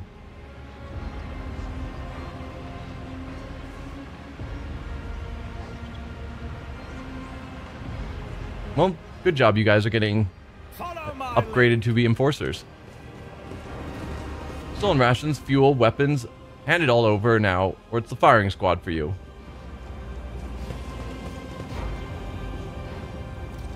We gave up what we had already. Don't kill us, please. We have a hidden shrine up here, I think it was. Oh. I'll talk. There are 3 rations, a handful of bolts, and half a low stick between the ventilation grid. Take it all. Just don't kill me. Yeah, you guys probably shouldn't have tried lying to the enforcers. We've given them lots of power.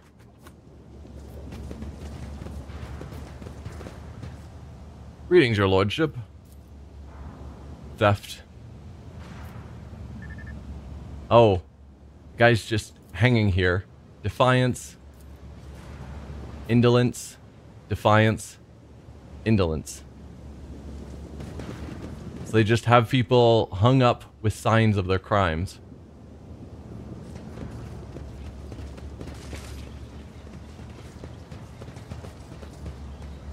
Greetings, your lordship. Long live the rogue trader. Oh, we've got a bunch of dead vat guards. They weren't dead before. Wonder what happened there. Oh, I guess the enforcers just removed all of them. And we now have enforcers here. Does that mean that the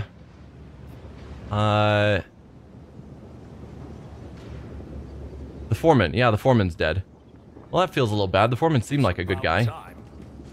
Apparently I missed these goods. Stolen autocannon. Takes high strength, and we don't have any high strength people.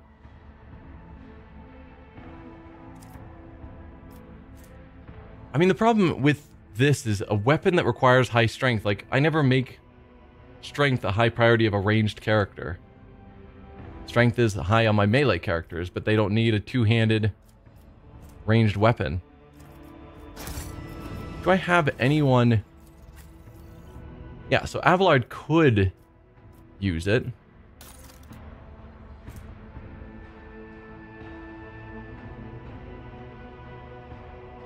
Does terrible damage, good armor penetration, but high rate of fire.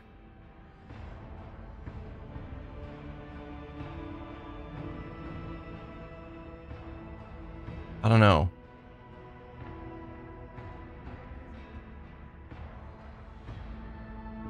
Feels like a single shot from the stub carbide is better than 8 shots of 4 to 6 damage. You also need someone with the special skills to use high rate of fire weapon. Yeah. Just doesn't... It's not a build that makes sense to me.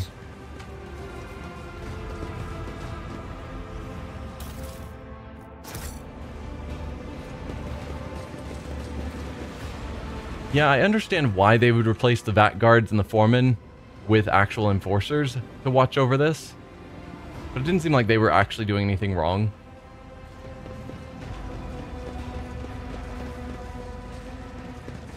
They were trying to help.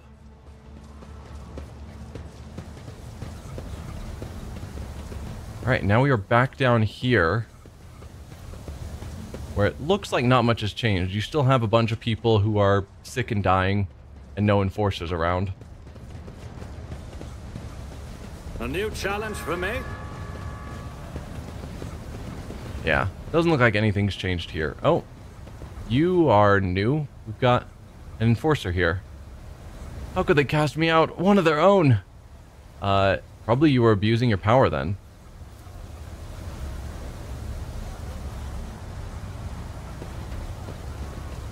Like, we gave specific orders. If you abused your power to steal from the lower down people, then yep, sucks to suck.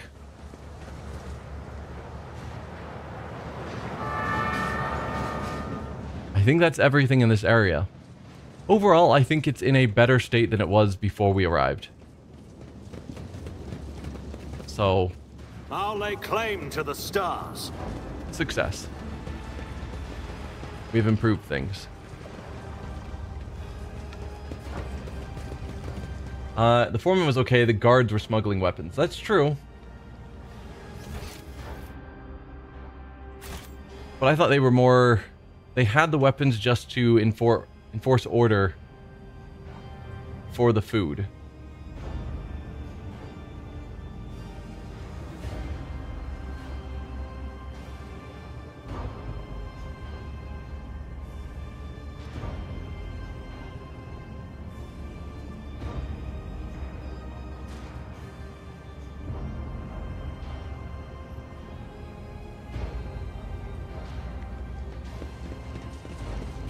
None shall stand in my way. Alright, back to the bridge. A lot less people, that's true. But also some of that is that we've shipped off the extras that were just existing to go work in other compartments where there were shortages. Which seems like a smart thing to do anyway. If there's a compartment with shortages, they should have acquired people already from other compartments that had excess. Not sure why it took me coming down there to say, hey, do that. Shift people around if necessary to make sure everyone is fully staffed. Alright, we have about an hour left of the stream. Let's go talk to Cabela. I am going completely the wrong way. Got turned around.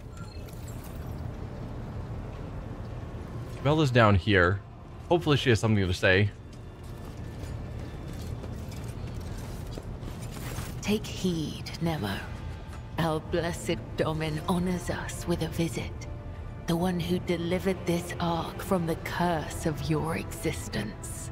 The malformed skull in Cabela's hands has been polished to a pale sheen. Its empty eye sockets pose a question that can only be answered in death. Okay, we don't have anything further to say with her. May the Undying One shroud your footsteps from the faithless.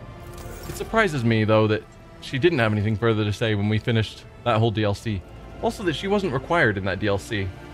Like, when we went down there, we didn't have to take her with us. Which would have been shocking to not have her. Do you have anything further to say? Yes, actually. Pleasure to see you, Lord Captain. How may I be of assistance? Have you recovered from Nemesite's attack yet? You came very close to death in the chapel. Janus puts a hand on his chest, right where the gruesome wound used to be. The Courageans spent hours fighting for my life, and I have to say, they are earning their keep. They've promised to leave the heroic-looking scar, although admittedly, I much prefer calluses from an autoquill.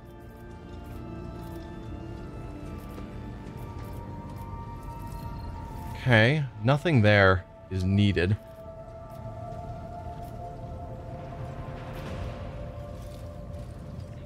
Wondering if I can buy more of the mining equipment.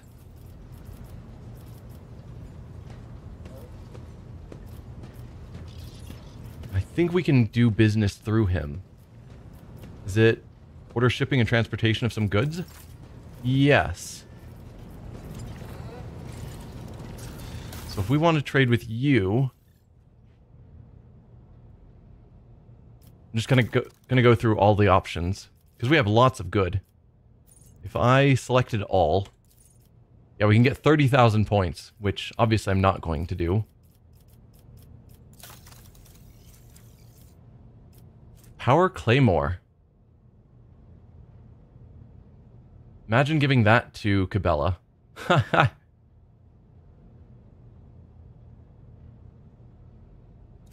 Big ol' fancy power weapon. Grants 10 willpower. If dogmatic, they also gain fellowship. Oh, that's what I have already. Camaraderie badge. When the wearer hits an enemy with a melee attack, the wearer's nearest ally gains 12 temporary wounds. That's cool. Force of Light Carapace. Base armor. 10% dodge. Plus 10 agility. Some neat stuff there.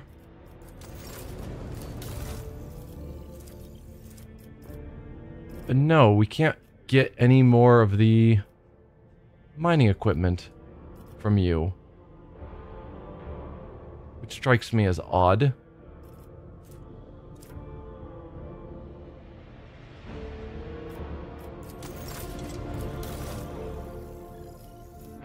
Yeah, this is all Eldari stuff, or various Xeno equipment I don't really have any need for.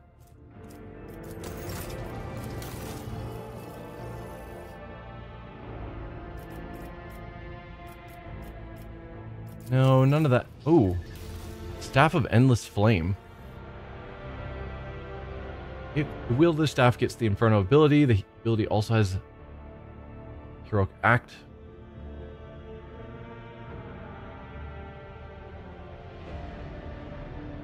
For every 2 creatures suffering burning in combat, the power level of the staff is increased by 1. Wow. I mean, that seems nice. Because you have staffs that are for the different branches of being a psyker, but we haven't found a pyromancy staff yet. And it looks like that's what this one is, although it doesn't specifically state it's pyromancy. Versus some of the others were clearly stating. And lastly, the Imperial Navy. Okay, you just sell ship upgrades. We need a new Auspex at some point.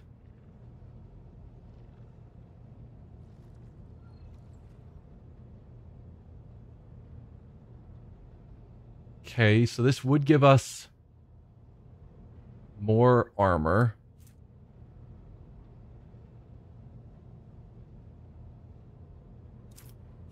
This does seem like it's just better all around.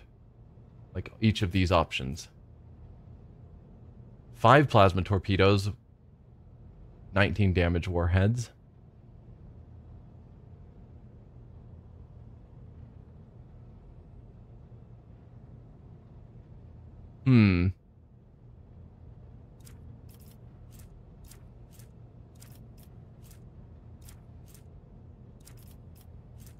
Do you have auspex or whatever scanning equipment? Doesn't seem like it. Macro battery, plasma, torpedoes. What are you? This is our auger array, so this would be an improvement. We'd have to get all the way up to rank 8, which is crazy.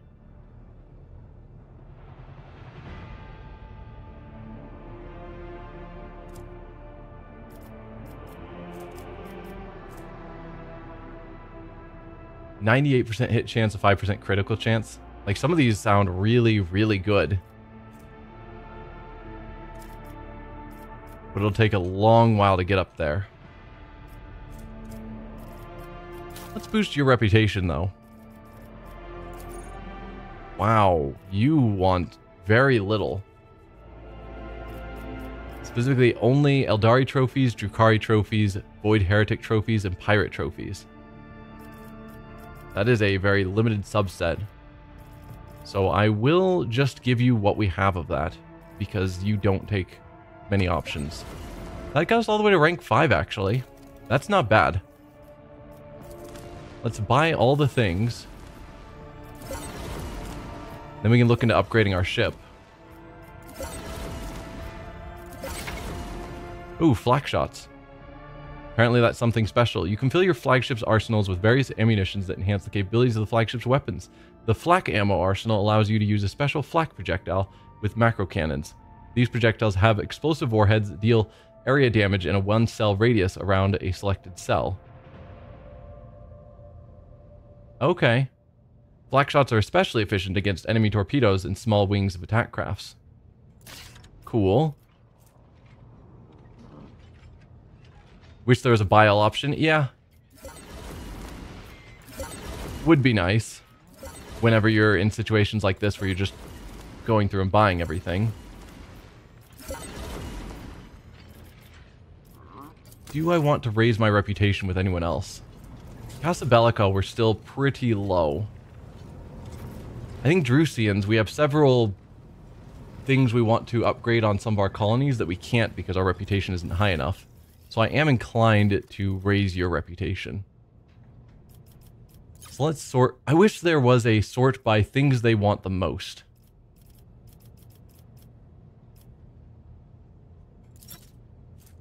Like,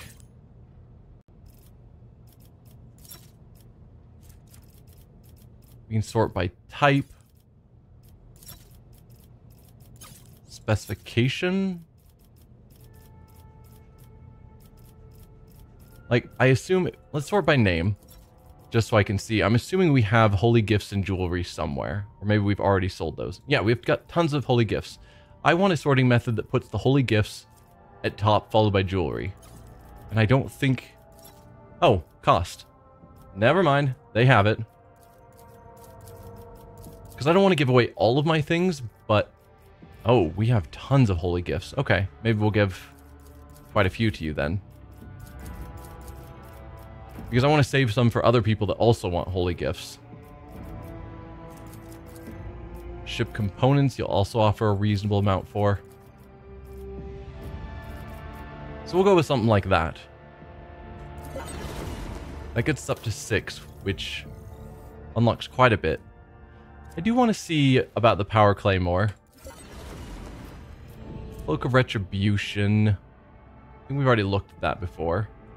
15% bonus to damage against enemies that dealt damage to the wearer this round. Be something that would be interesting for Abelard. Or some of our other melee people. Or Pascal, because Pascal takes hits all the time. Often resolutions to a crisis depend on having some cargo items, such as holy gifts. Yeah. We'll take the crack grenades. Heavy bolter. Again, we've got Argenta, who would be great to give a heavy bolter to, but the strength requirement is absurd. And we're not going to give her tons of strength because she's never in melee. And boosting her strength by like 20 points just so she can carry a fancier bolter seems crazy.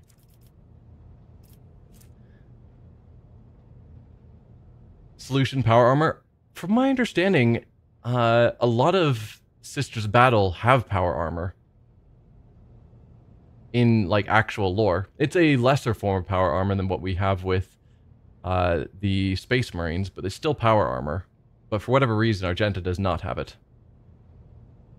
When the wearer hits an enemy with a melee attack, the wearer's nearest ally... Oh yeah, that's the one that heals, which I thought was cool. We'll take the multi-key.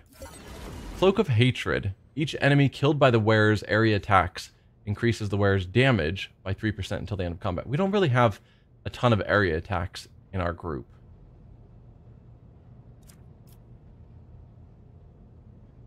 The heavy weapon skill lowers that requirement a fair bit. Does it? There's a heavy weapon skill. Alright. Let's see. If we go to Argenta, because she's the one that ideally I would give a heavy bolter to. Heavy weapon skill.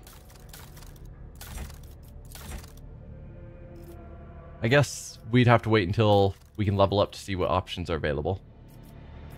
But that's something to keep in mind. Now we just got a bunch of stuff. Cloak of Retribution. Damage to enemies that deal damage to the wearer. That's best on any of our melee characters. Do any of you not have a cloak? You don't. Pascal. If increases melee attack damage against demon enemies by +2. If they're dogmatic, the damage is increased by +4. We'll give you the Retribution because you get hit a lot. And then your cloak, which is gone now.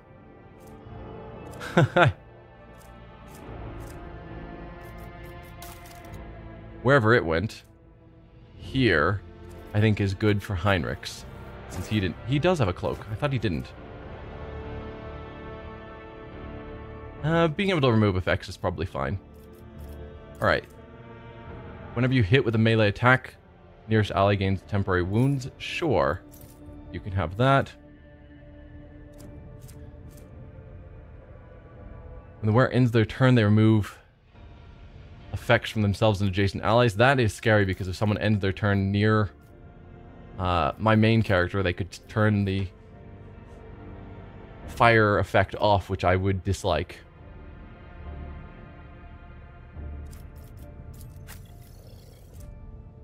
So this is slightly more armor and gives 10% dodge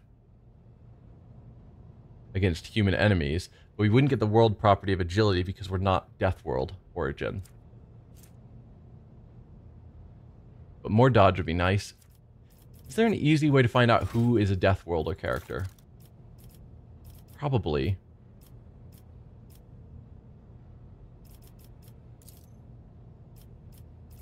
Biography? Ugh, that's probably not it. Let's see. One of you has to tell me that you are... what world you're from. Imperial world. Okay. So we can see it down in origin talents.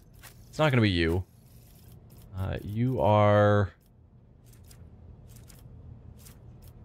Imperial world. Forsaken world. You're going to be a Forge world almost certainly. And you are... You are Voidborn. Probably Voidborn.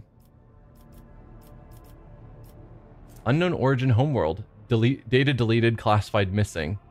Okay, I stand corrected. Imperial world, probably? Yep. You are Imperial world. Okay, so we don't actually have any Death Worlders in the party. That's interesting. Then I think I will just take this for myself. Power Claymore, I think, is an interesting option for Cabela. She currently doesn't have the ability to use power weapons. Or does she? Does more damage slightly. Lots more armor penetration. But it doesn't get the laceration effect or the bleeding. So what she has right now is probably actually better. Though armor penetration is nice. What about Pascal? You certainly have power. No. Your axe is just better in every way. Alright. Lastly, we have our ship upgrades. So this is the new one.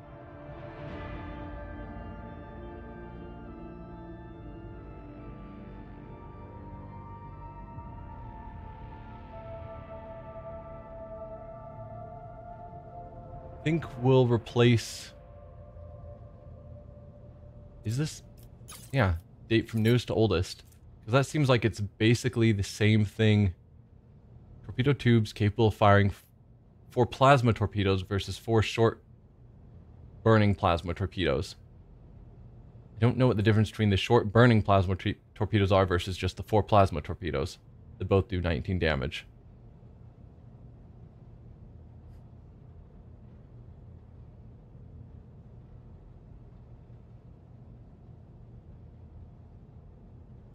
Unsure. Medium range lance weapon dealing from 60 to 70 damage to a chosen enemy within a wide firing arc.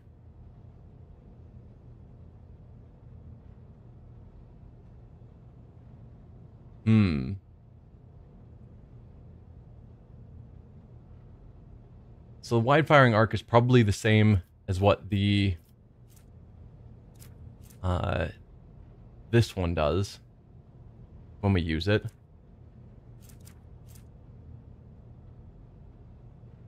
$60 to $70 damage better than 4 shots of 19 damage.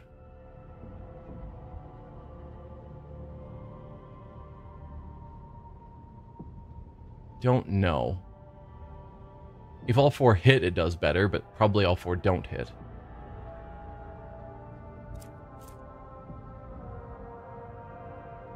Let's see. Just hoping that I got something worthwhile of all the things we just bought. Protects the vessel from harm, negating 9 points of damage on the 4 and 5 on other sides, as opposed to just 4 everywhere. Well, that sounds better. 2B engine as opposed to the 2A engine. 12 speed along with strong acceleration and braking, so this is just an upgrade. Shield array. 95 points of protection for each sector. This amount is doubled against blast attacks. Very good.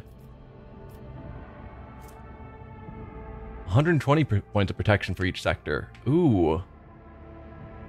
120 everywhere is probably better than 95 that's doubled conditionally. Is it? I don't know how often blast attacks occur. 120 sounds nice.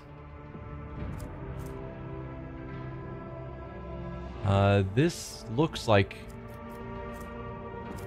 Oh, it just fills one of these arsenals, so we would either get rid of our fighter deck, which those are cool, or our maintenance deck, which increases our hull integrity by 10.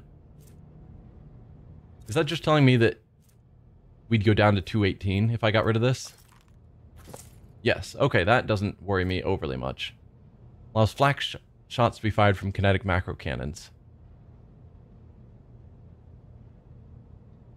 Too bad this is a simpler version of the Battlefleet Gothic rules. Tabletop, you could launch waves of torpedoes as a form of area of denial. Yeah. I don't know much about the tabletop ship battles, but it's not surprising that they simplified it for this game.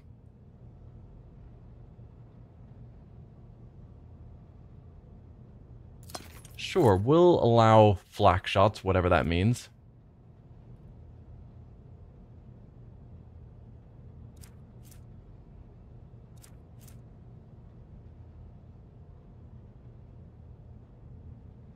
This is better than 4 of 19 damage, because 5 is higher than 4. I can math. Wait. Is it you? Yes. So we'll replace you. And we have 2 of these available. 3 shots doing 21 damage. No. I think we're away from the new things now. Yeah, and I'm surprised I still haven't figured out how to buy more of our mining equipment. But oh well. I think we are finally ready to set off back out into the Expanse. At least to point us in a direction of where to go for next time. We finished Dargonus.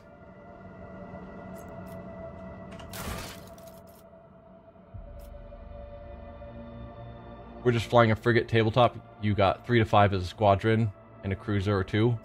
Okay.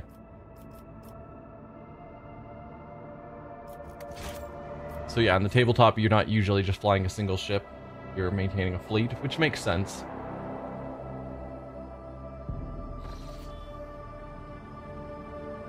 Okay, so we've explored all of this, including we briefly tried going to the Imperium. Do we want to make our way up here to Votvir? Is that a high priority to do first?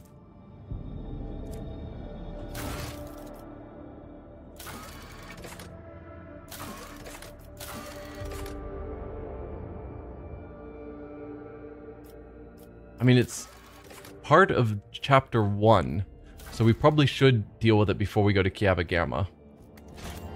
Even though it feels like Kiava Gamma is one of our main quests to work towards, we could work our way up here and find out what we can find out about the planet that Votvir was dealing with. We also do need to go to Vibo 6. So yeah, probably we're going to make our way up here to deal with this stuff next time. But we can start heading there now. Unsafe travel as usual. Nothing exciting happens, so let's head in.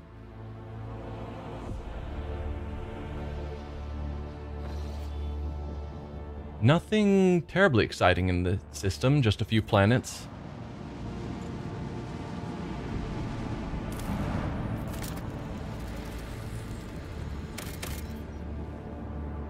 Nothing here. Just a new gas giant, that's fine.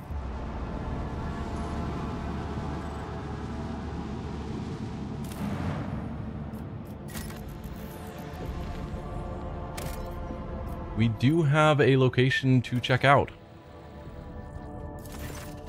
After analyzing the auger data, the officers were surprised to discover that the planet was once covered with oceans. Long ago, an unknown cataclysm caused the seas to dry out and turned the world into a lifeless desert. The most amazing discovery of all was the skeletal remains of a colossal oceanic organisms, some large enough to be seen from orbit. Life is fragile, even for creatures this enormous. And that is it. Oh, we did upgrade our relationships with the St. Drusus, so I wonder if that opened up any new projects. It did. Dirty bureaucracy. Yeah, we needed 15,000 reputation, and we've got that now.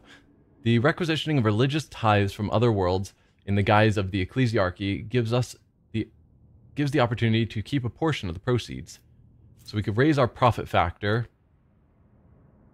and we'd get a contract available, Unquenchable Greed. The rogue trader has been contacted by a high-ranking administratum official who previously helped with reclaiming a relic of St. Cognatius from House Corda.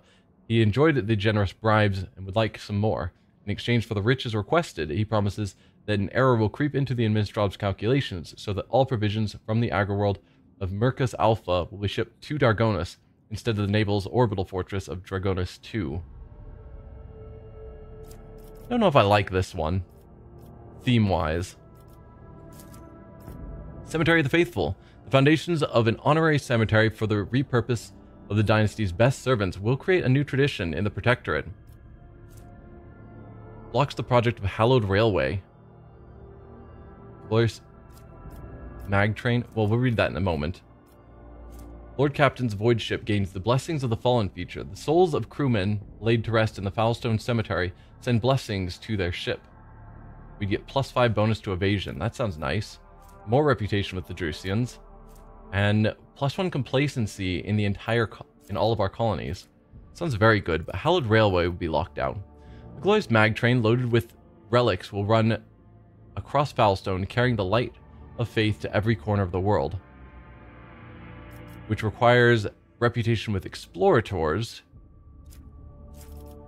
Costs plasteel mechanism adamantite would give us a requiemator.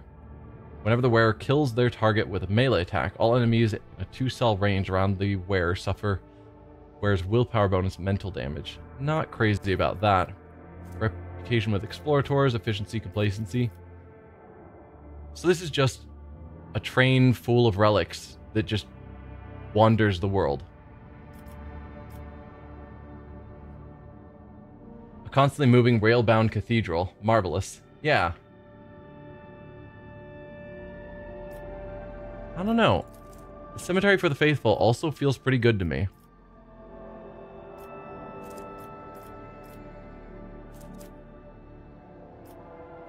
The bonus evasion sounds great. Complacency everywhere is a thing. Like, complacency sounds bad, but it raises our profit factor everywhere,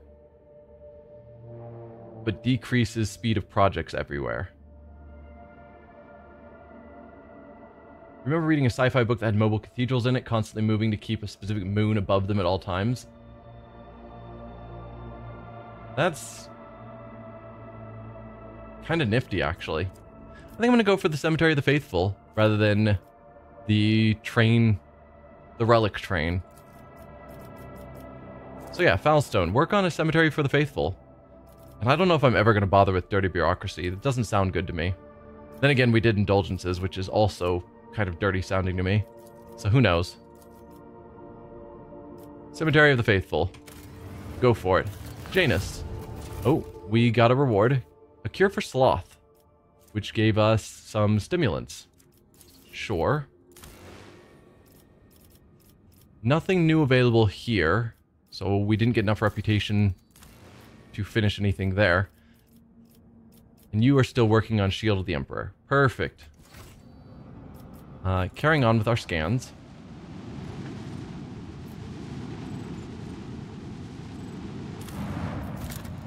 Ooh, this is a special looking planet. Savannah World.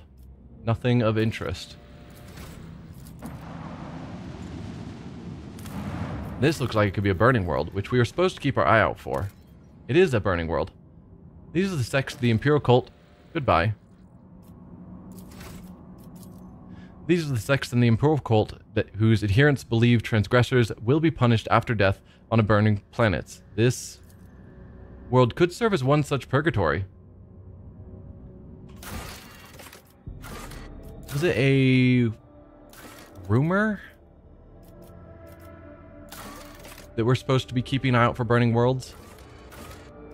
Yeah. Casabalica's ship is seeking burning worlds and is willing to pay for information on them. The purpose of their search is unknown. Yeah, so we'll want to keep an eye out for these burning worlds. Yeah, the pop-ups are weirdly quick to vanish. Some dialogue in this game, I guess in all Owlcat games, hangs around for far too long, but some of it, yeah, does just disappear too quickly. They haven't quite timed those to how I would like them timed. Let's move on to Narmer 4. Oh. I could spend a bunch to make it safer. 2 points. I think I would actually Well, I could go down here and then travel up, but I'd still have to spend a point to make that safer. But I'm not actually opposed to that. We spent a ton of points recently, so I don't really want to spend a ton more unnecessarily. In the middle of the warp jump, our sensors detected an approaching void ship similar to ours in size, but of greater tonnage. The unidentified vessel did not respond to our hails and kept its course, approaching us at high speed. Agility, try to avoid the collision, or ballistic skill, fire upon the unidentified vessel. We have a much better chance to succeed with firing upon it, but I think I would rather try and dodge in the hopes that we can find out more before we open fire. The unplanned maneuver was completed without any casualties or damage. The unidentified vessel, or perhaps it was a warp mirage, passed us by and made no attempts to follow us. Oh, Dargonus has begun a new stage of development. Not that button. That button. Dargonus. Lord Captain, we've received a report from Dargonus. Some common folk from the now ruined Scipion 84249 have succumbed to the heresy of defiance, forming into gangs known as the Engine Vandals. They now ride across the wastes on wasteland-adapted cleaning Goliaths. They have declared themselves outside the law, raiding the hive's outskirts, only to escape retribution in the toxic wastelands. Many of them did not want to obey your more than equitable decision to send them to the restoration site of Scipion, and thus they have fled the labor settlements, committing the heresy of disobedience. Rumor has it that the Foreman clan in charge of debris removal is in the ruins of Scipion associates with these vandals. We could pass on your words to the renegades by the Foreman, or force them to disclose the location of the rebels' nomadic camps. What is this Foreman clan? It is a union of workers and technomats who used to serve on the lower levels of Scipion, small-scale shift bosses, useful common folk who have proved their worth with diligent labor and valuable knowledge. Of course, they rank much lower than the esteemed merchants, to say nothing of the aristocrats, but the common folk heed their kin, and the foremen have both the authority and the ability to manage them. The Scipions keep to themselves, but the foremen have not shown any signs of disloyalty. They were the first to volunteer to return to the ruins of Scipion 84249 and start clearing the rubble. They are certainly useful and well accustomed to praising the Emperor through their labor. Moreover, their grief at the loss of their home and the resilience with which they have borne it have made them heroes and martyrs in the eyes of other commoners. How do they survive in the wastelands, and why did they reject my rule? It is a rather uncomfortable way of life, your lordship. They are always on the run from acid rains and hurricanes, keeping a decent distance from the hives if they do not plan on raiding at that moment. They get their food from abandoned outposts, paying for it with the lives of those killed by autonomous security systems. Water and promethium are rationed very strictly. They live by marauding, occasionally hunting and plundering, sometimes their own kin, and sometimes the outskirts of the hives.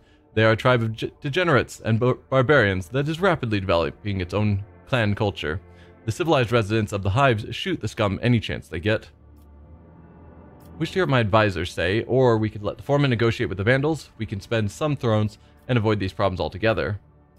If they are so tenacious and militant, let them guard the hives in exchange for a small tribute. Destroy these engine heretics and show them no mercy. Definitely leaning that way, but let's hear my advisors, because usually the advisors give additional better options. If the engine vandals have managed to tame the ancient machine spirits, then that means there are technomats or even tech priests among their ranks. That renders them negotiable. It would be efficient to utilize such renegades instead of disposing of them. A promise of reward for every piece of technology found in the wastelands of Dargonus and returned to the dynasty will ensure their obedience and tractability. That's an option that's not terrible. If you wish to exterminate them, Alantok, do not waste your time on hunting them down.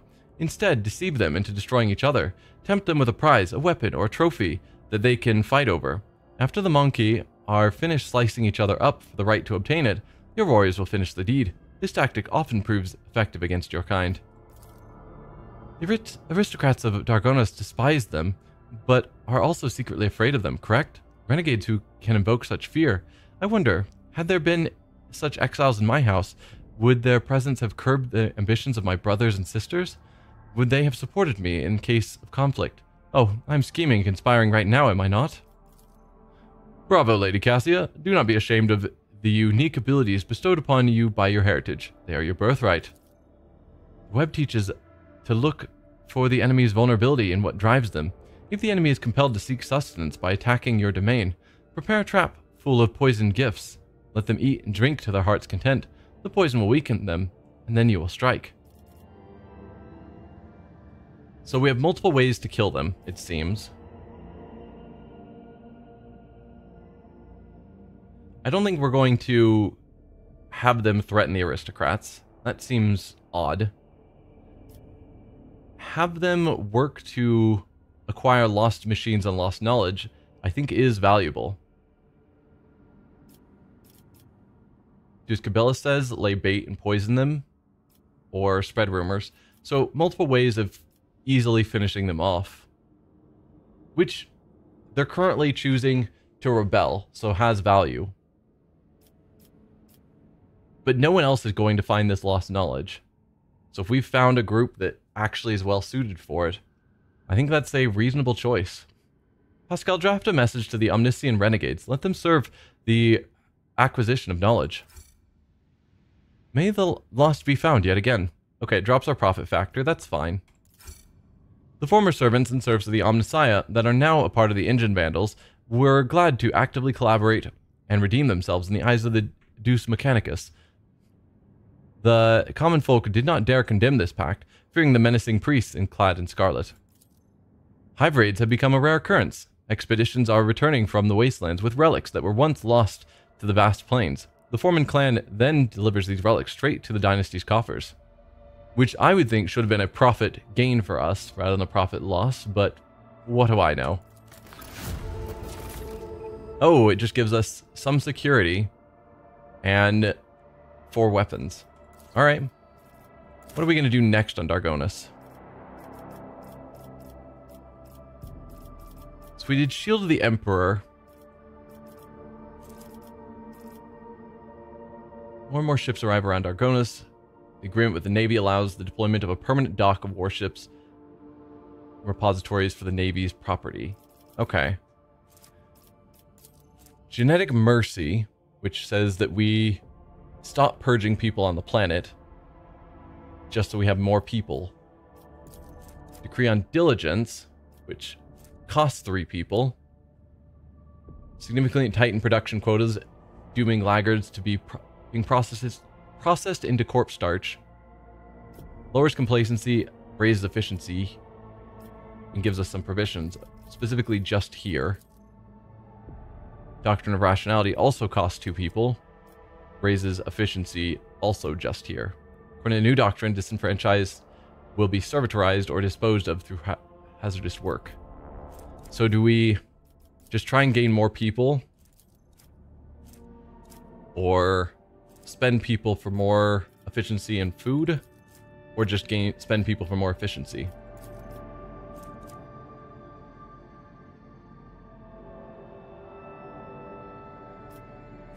I'm gonna go with Decree on Diligence, and then maybe we do Genetic Mercy afterwards, so we have more people to justify spending more people. What does this take? Fellowship of the Void or Casablanca Mission? Neither one is a great group that I really want to be super friendly with. Yeah, Diligent. Give me more efficiency, more food, lower complacency, which is fine, I suppose.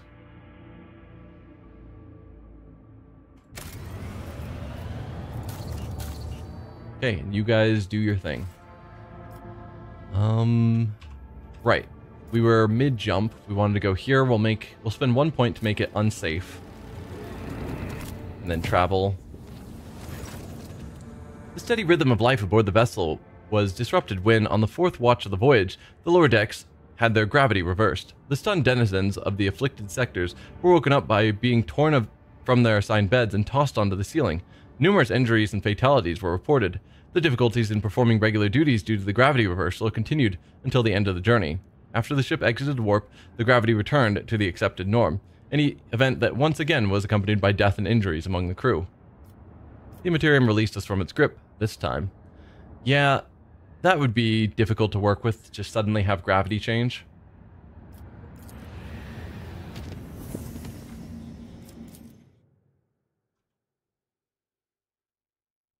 Since, you know, all the cogitator machines to work with are at ground level, and a lot of the rooms in our ship have very high vaulted ceilings. Well, I don't think I want to take on the pirates now. So let's check out these other two planets, because the pirates are going to take, I don't know, half an hour to an hour more.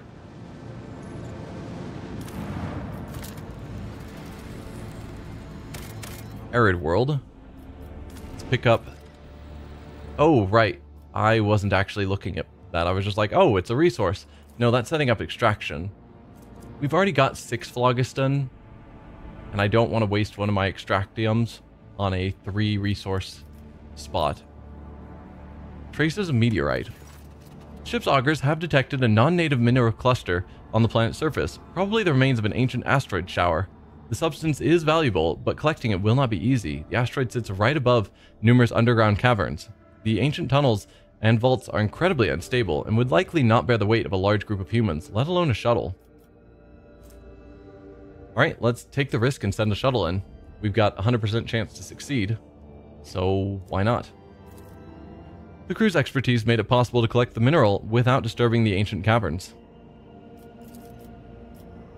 which has now created a repository of plasteel. 5 is actually a reasonable amount, but we already have 15 just sitting around. So I don't really feel that I need to mine more. At least at this moment. It's there if we need it later.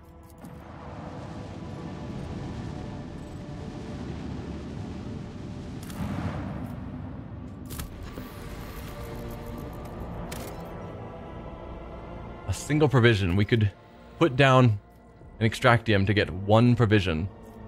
Yeah, that's definitely not happening. Ooh, another piece of the architect fragment. We've gotten 2 or maybe 3 of them already. Probably just 2. Oh, and a level up.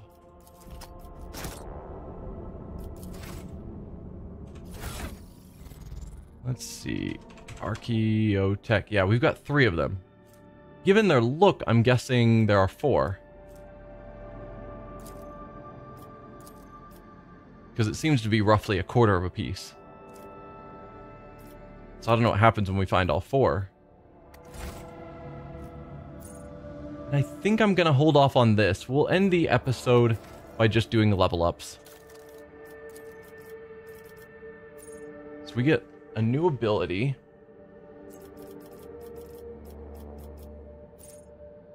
Anything I've marked that I really want? Apparently incinerate. Target suffers double the damage of the ignite power and half the fire damage of all the burning creatures within line of sight to the target. Okay, so if we've got a bunch of people burning, then we can just super torch one person.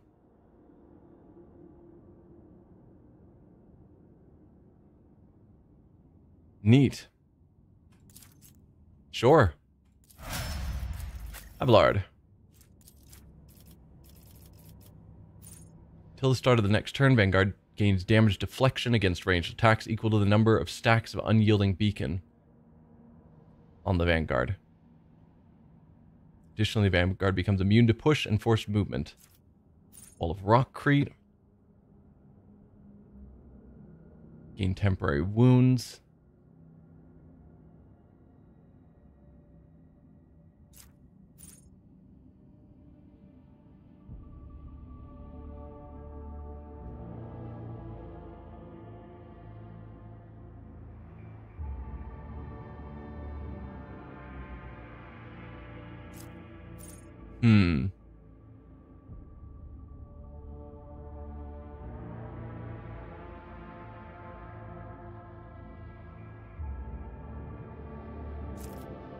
I don't know.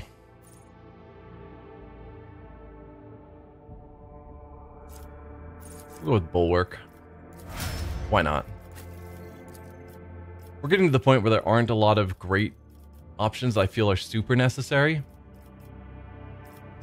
Now she doesn't have anything really standing out that I want. Cleansing Faith, I think I've looked at a few times. But you mentioned there's a heavy weapon skill that makes her able to use heavy weapons easier. Reduces the strength value for heavy weapons by 25. That is actually a good call. So we'll give her heavy weapon proficiency.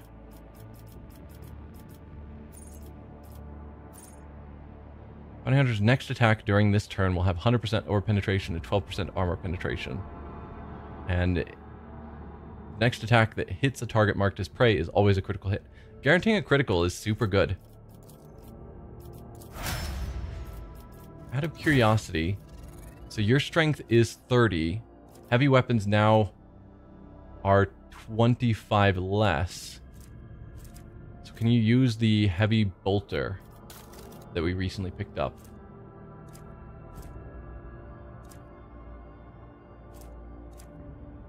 Where is the heavy bolter? Heavy. Because it's not you.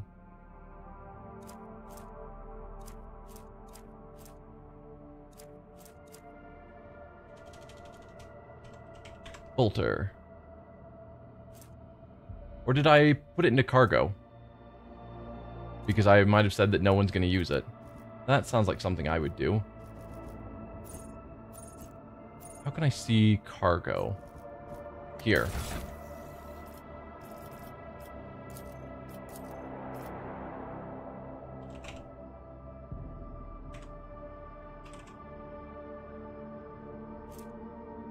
There's a modified bolter. Or no, just a basic bolter. We did sell a bunch of stuff. It's possible I already got rid of it. If so, that's disappointing. Oh well. I definitely picked it up. But then we did our selling and I might have sold it. If I'd put it in cargo and then sold some of our cargo. Oh well. It's not the end of the world. We'll find other things. Slightly disappointing. For one round, all attacks by allies in that area inflict the overwhelmed effect on any enemy that fails a willpower resistance test. Penalties to ballistics, rate of fire, weapon skill. Reduced movement points.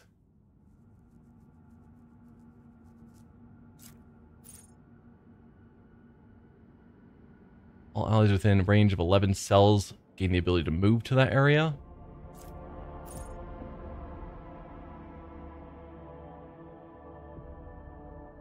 Held in my gaze seems cool. Seems similar to the third eye. But only one action point rather than two. I keep looking at this one because the idea of giving that to Ignatius, so he just gets a bonus 26 to his willpower, just sounds crazy. But Held in My Gaze does sound nice. We'll probably pick that up fairly quickly. For one round, the assassin becomes the lowest priority target for enemy attacks and gains the elusive effect. Move through enemies. Gains agility bonus to dodge. More damage. Half cover provides more cover.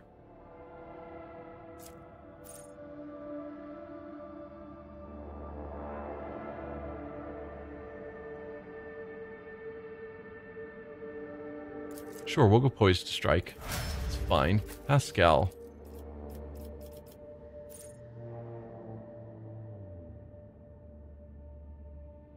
Executioner gains bonuses to their parameters for each creature, enemy or ally suffering from things. Huge bonus to dodge as we keep lighting people on fire. And giving Pascal more dodge wouldn't be a bad thing.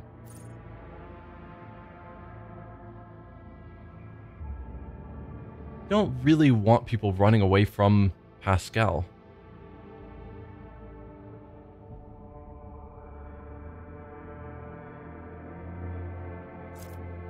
No, we'll go Gift of Torment. I think that's fine. And then here...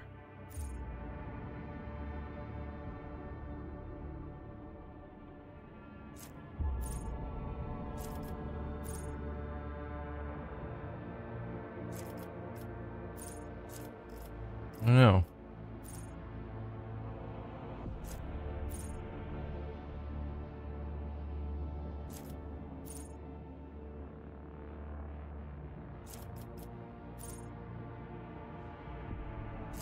Nothing striking me as super critical.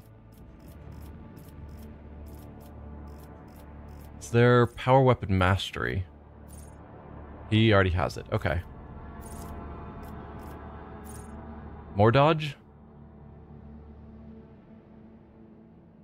Never tried turning Pascal into a close combat monster yet, but he has some skills to support that. That's the direction I've taken him, is being a close combat character. Ooh. Sweep ability of an axe and the shove ability of a hammer or mace cost 1 less AP. He uses an axe.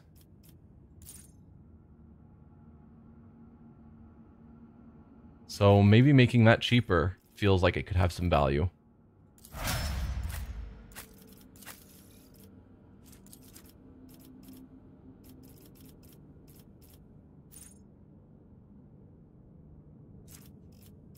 Wow, you don't have a ton of options, because we're not looking at just like favorited. This is everything available to her.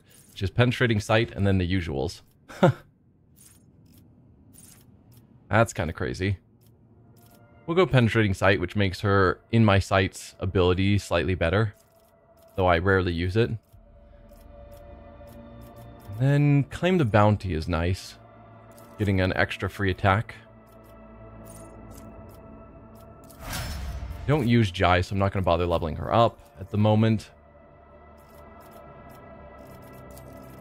Hammer of the Emperor. All allies affected by Word of the Emperor gain the Hammer of the Emperor effect. Next time they deal damage, the damage is increased by 17, which then removes the effect. All allies affected by Word of the Emperor are healed. Nice. Or regeneration. Till the end of combat, target recovers 6 wounds at the beginning of each turn and removes 1 toxin, stun, immobilized, bleeding, blinded, staggered, or fatigued effect. I think having regeneration available will be nice, though I do like both of those as well. Okay, that's everyone I care about, which apparently is everyone besides Adira and Jai. But we're going to end here.